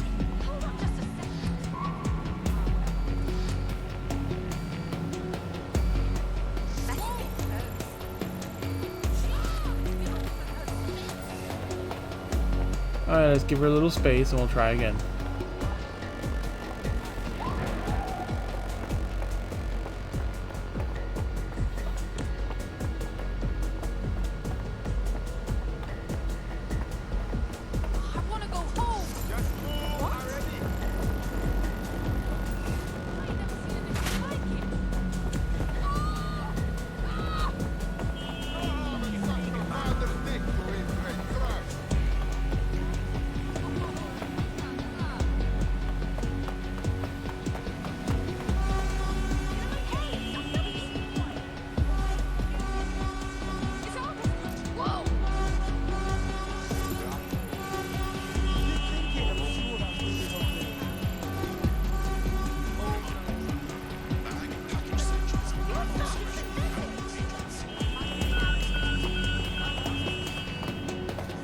Oh.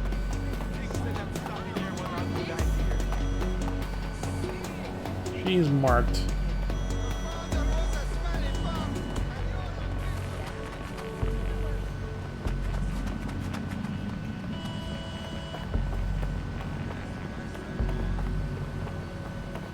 And why is traffic backed up?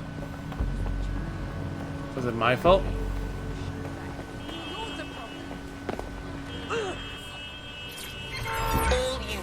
Possible suspect or suspects reported near your location. Received. Watching for suspect. We are inbound. Stand by. Is your back covered?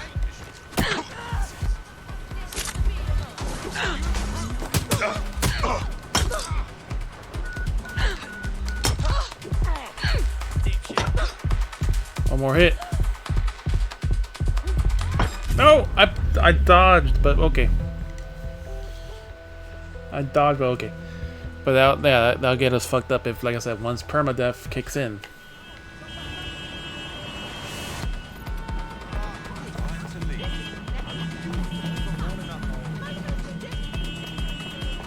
Well, Albion was basically blocking a pass, so I said like, hey, let's move their fucking car. And like,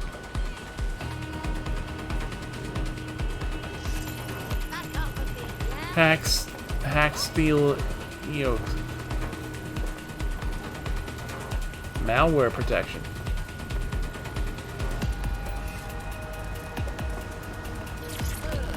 All right. Ever thought about joining the resistance? It's a high you'll never come down from. Trust me. Are you dead sick? Because I've got something that'll tickle your fancy. Go on. My whole division got sacked a few weeks ago. Division? 300 bloody people left out in the fucking street. That's really awful. It kept me up at night, thinking about how it all went down. There's something fishy going on. All 300 of us were skilled tech workers.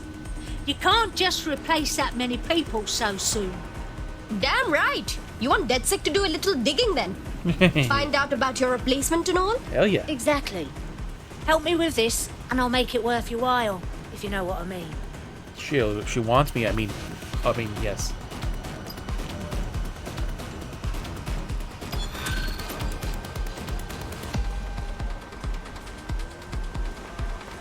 A tech corporation acting unethically? Sounds out of character, but let's investigate anyway. On it.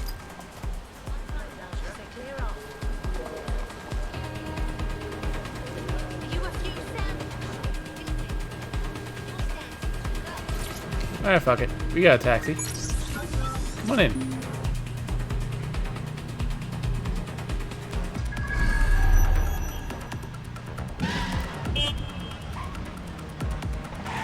Come on in, girl.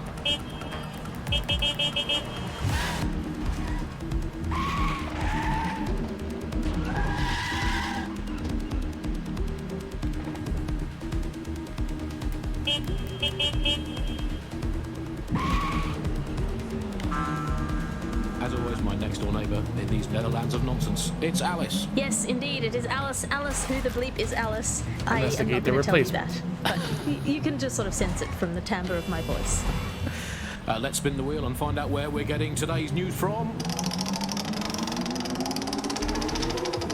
This is my first actual recruit. Yeah, it's coming from here. I must get a new wheel with at least one other place on it. And the headline today, Alice, our borders are safe. We can all sleep easy in our well-bordered beds. 4,000 illegals were deported last month. These illegal people breaking the law just by... Where? Oh, shit. God damn. All the way the fuck over here? Existing, and of course illegality is contagious. It can osmose through your skin just by standing next to an illegal person. So yeah, it's far as fuck. 4,000 of them. My question for you, Alice, is why only 4,000? Is that really enough? I will not feel safe until at least metal breaking. Another 75 million I'm going people this way. have been deported from this country, and I'm here in Britain on my own. As a bleeding heart lefty, Andy, I would normally be outraged about this, but really I think mass deportation is a very handy way to break up with a partner. I'm sorry, baby, I love you, but none of the sources reported you for snoring really loudly in a French way. So everyone out, no exceptions, Alice, not even you. Fuck following the rules. Everyone out, unless you can prove that your family are in the background. He hit me, not the other way around. Cheering on King Harold at the Battle of Hastings in 1066. Get out. Actually, that's not British enough. Unless you can show your direct bloodline is untainted by anything since before. Easy taxi. Unless your direct ancestor was personally responsible for building Stonehenge, get out of my country. I guess when you look at it, you know, the best way...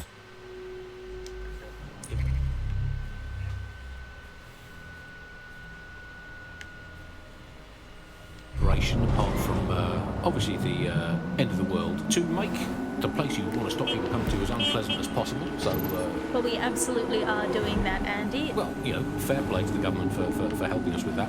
Another option, extend the white... I go around, we could just, oops. They've been resting on their laurels for too long. Very inefficient, it turns out. Oops. Means of stopping All immigration. right. Another 11,000 miles, a full wrap around Great Britain, and they could do with being about 1.5 kilometres higher as well, but especially greasy coating to stop people clambering over the top or however they get in. Here's a quick joke for you, Alice, about the immigration. Did you hear the one about the woman who went into the immigration processing centre and was ever seen again? No, Andy, I didn't hear that one. Boom. Set up. I'm driving on the correct side of the road. For those of you unfamiliar with it, the immigration processing centre is, of course, where so many of our guests to Britain go for a longer than desirable game of voluntary hide and seek. You are listening to The Bar. You just calmly pedaling on. You see me swerving in front. It's like you're...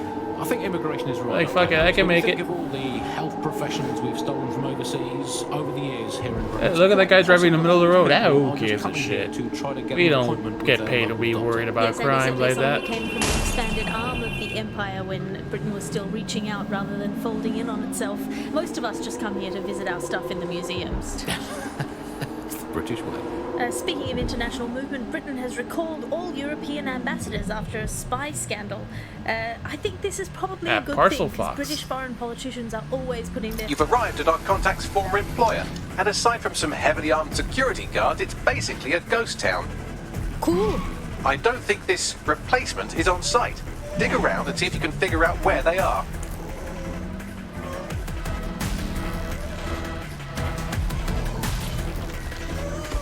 What's up, Mikey? You wanna pee?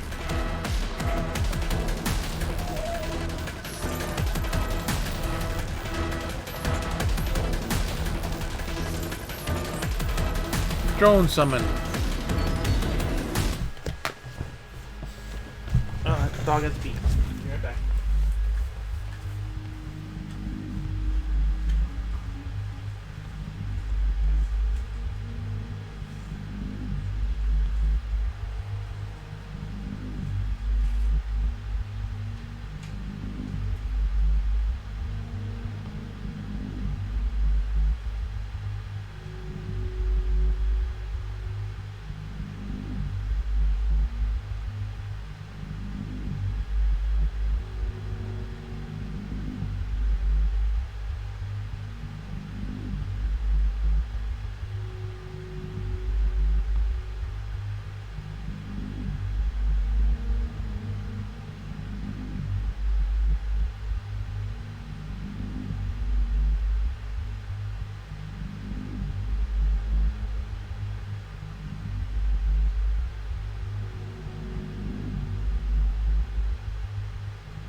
dog has gone out to pee.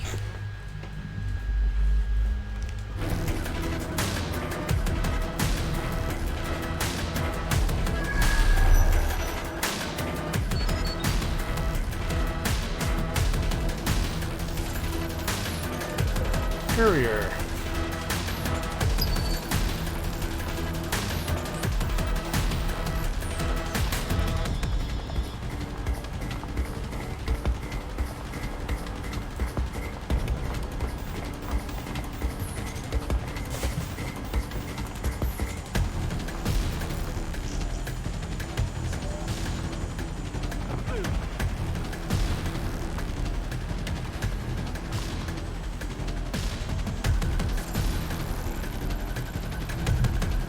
Distribution Center of the Morn.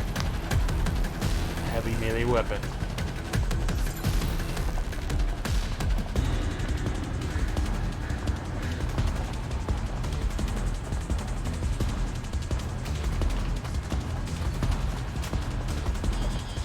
So what is this? Parcel foster tutorial. Take parcels to any pickup box and deliver them to any specified location. 3 properties, each of its own difficulty. Time, fractal, on the band.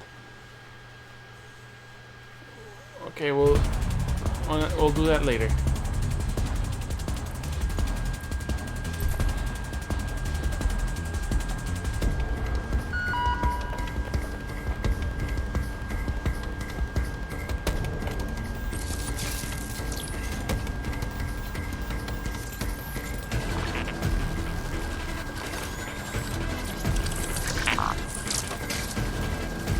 Alright.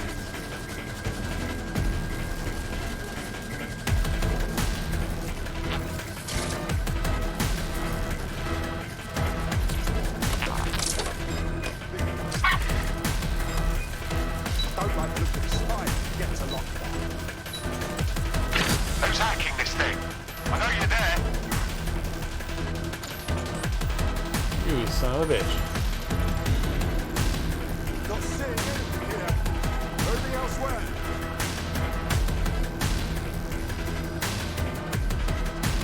My spider bot doesn't have anything.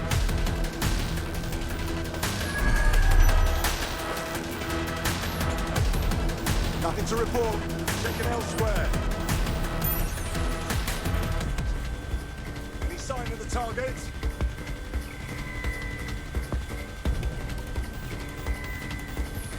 Where is the... there it is. When did this shut off?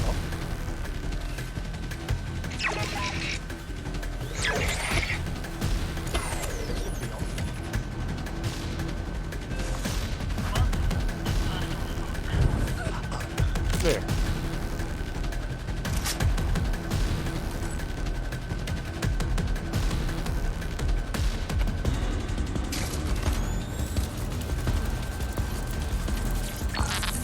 Alright, so now let's continue this. Did I go the right way? Nope, I did not.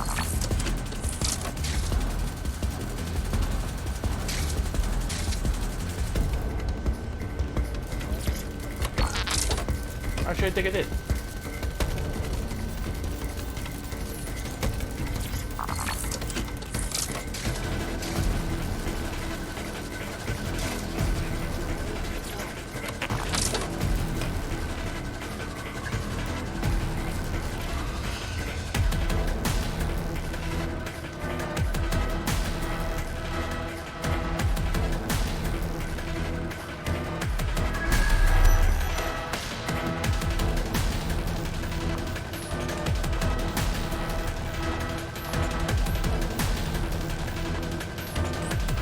Free flowing dust.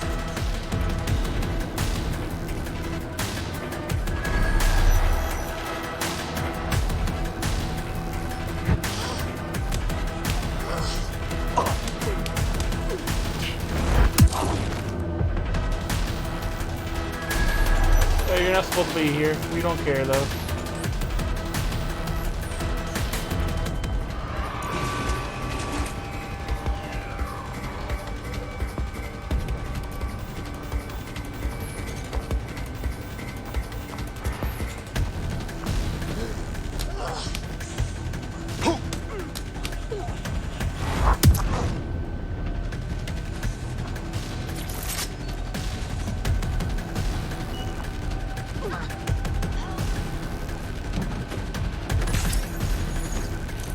Well, I'm choking him, I'm arming a trap.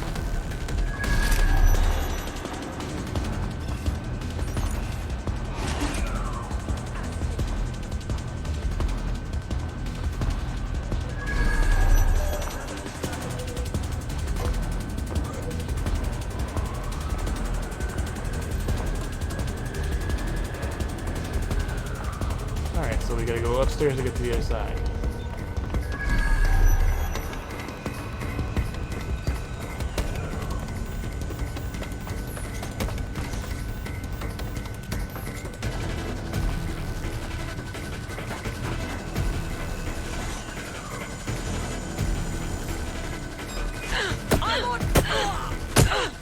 I'm getting beat like a bitch.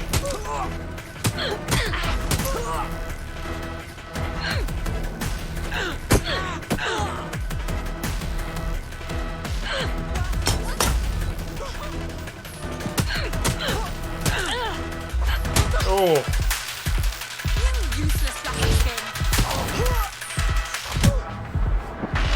I fucked it up like a for no reason.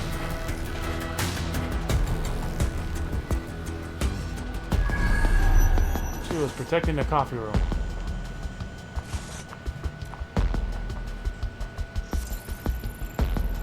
Hack goes aside.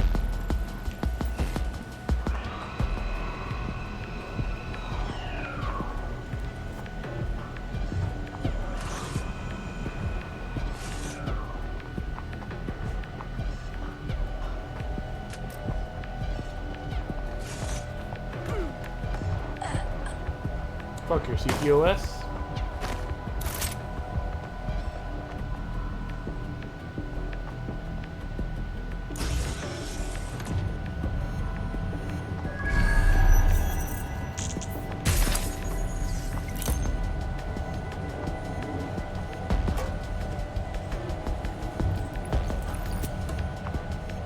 What can this one do?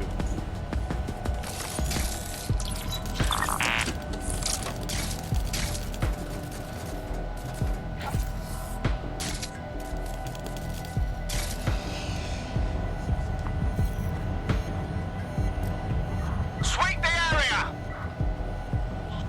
Drone, initiate search protocol.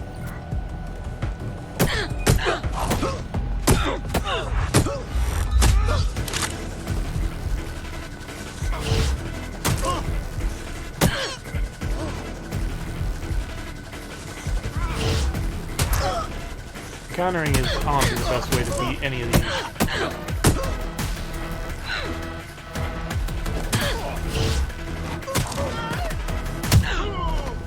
Sweep what? He saw the body, but he didn't see the fucking me outside.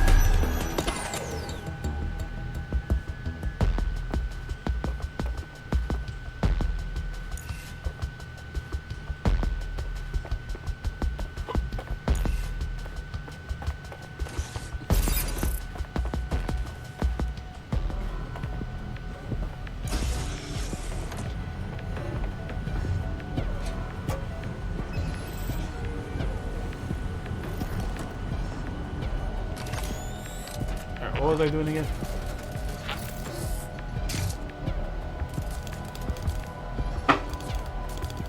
Oh, what are you doing?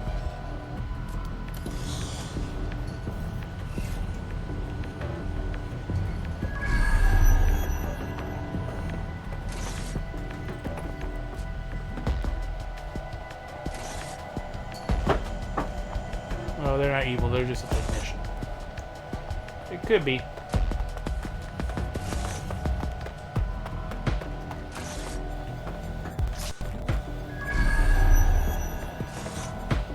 You could do your corporate espionage from there. Alright. But first, let me open the shortcut.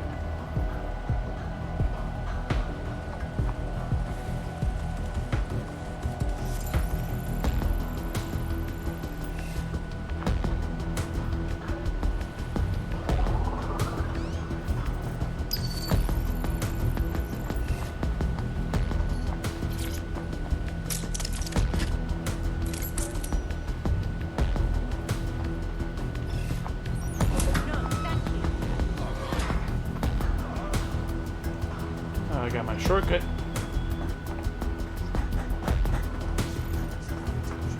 But you know, the funny thing is the trap is already armed, and they're gonna fucking tell you essentially. It tells you arm again to disarm. Mr. Hunstead, thank you for contacting Parcel F, driver of customers, blah blah blah. We are shocked to hear that I claim that you have been injured by one of our drones. Part of the Fox is trying to understand how something of this nature could have happened. Our drones are under guidance system are rigorously tested in the conditions. All conditions ensure the expected and desired manner. On behalf of the team, a coupon for a 10% reduction in rate in your next parcel.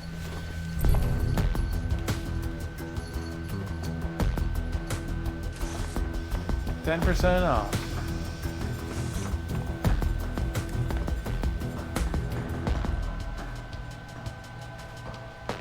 Is there something there? Oh, just cover.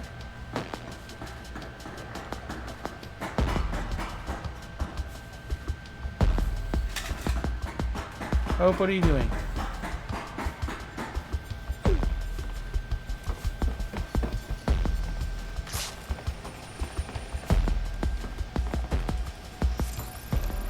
Heavy main weapon. Works here until 8 o'clock.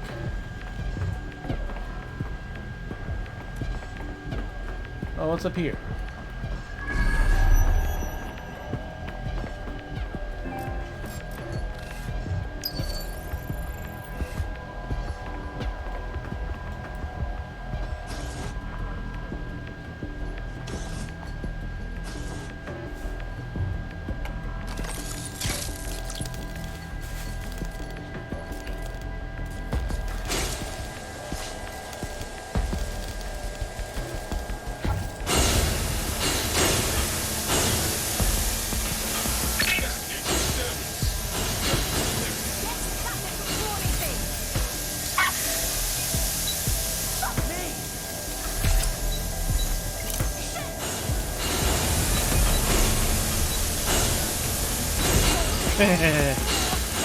Gotcha, bitch.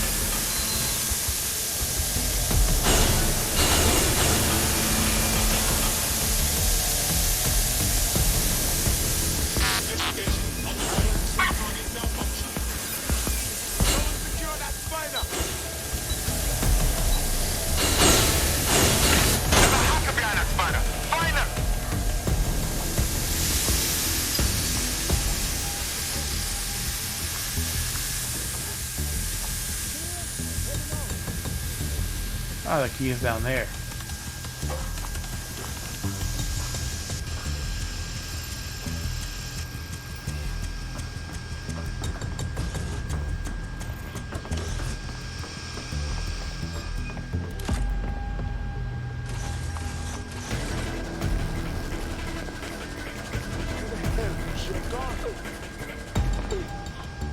Spread out and find the bastard! Drone, spread out and search.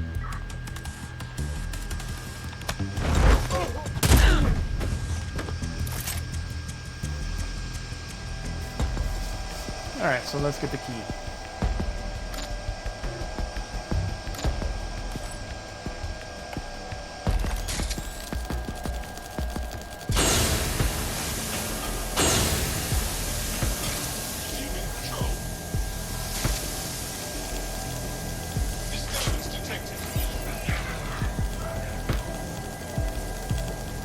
So it is a temporary disable.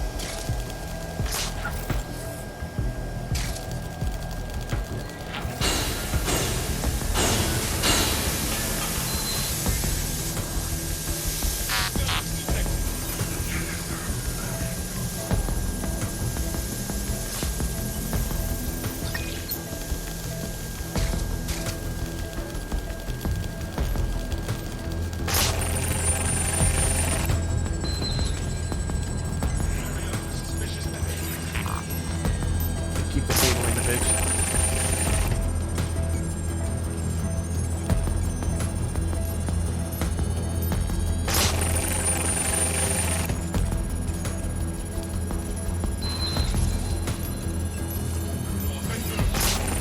Like, why did they keep turning me off? Sending you the data now. Copy that. I'll analyze the company records while you get to safety.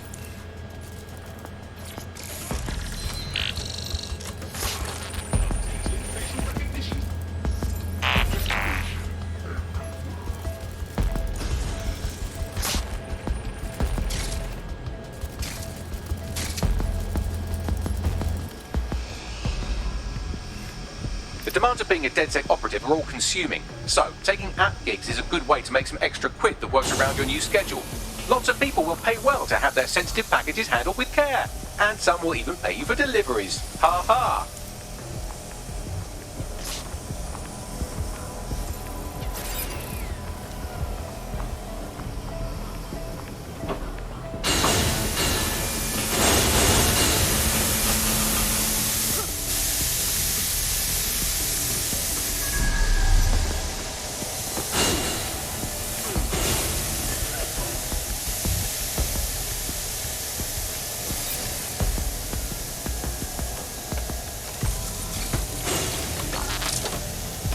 What's in here?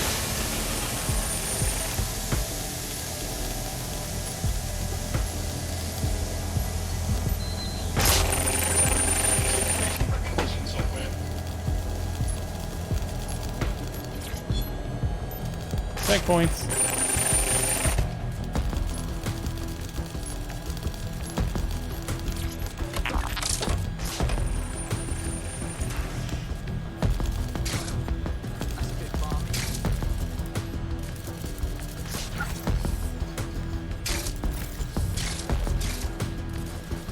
Just want to see where it goes.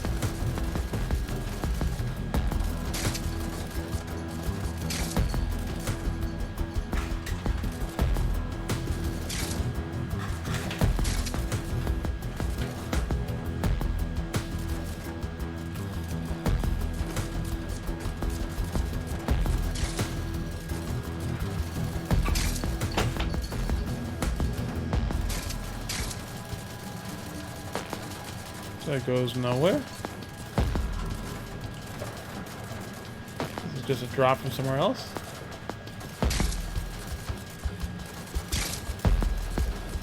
Alright, fuck it.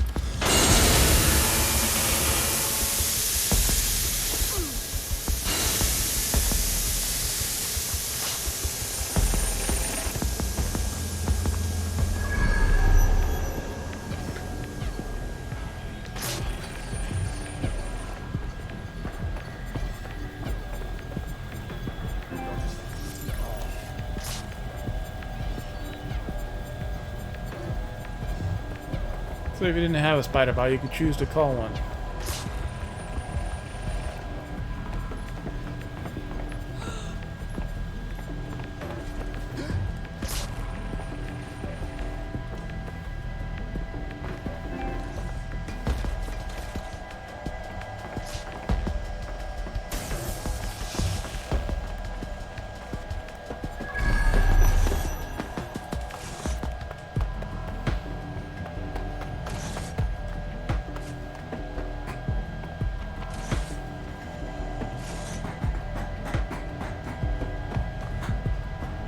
Alright, so... So, what do we have, Bags?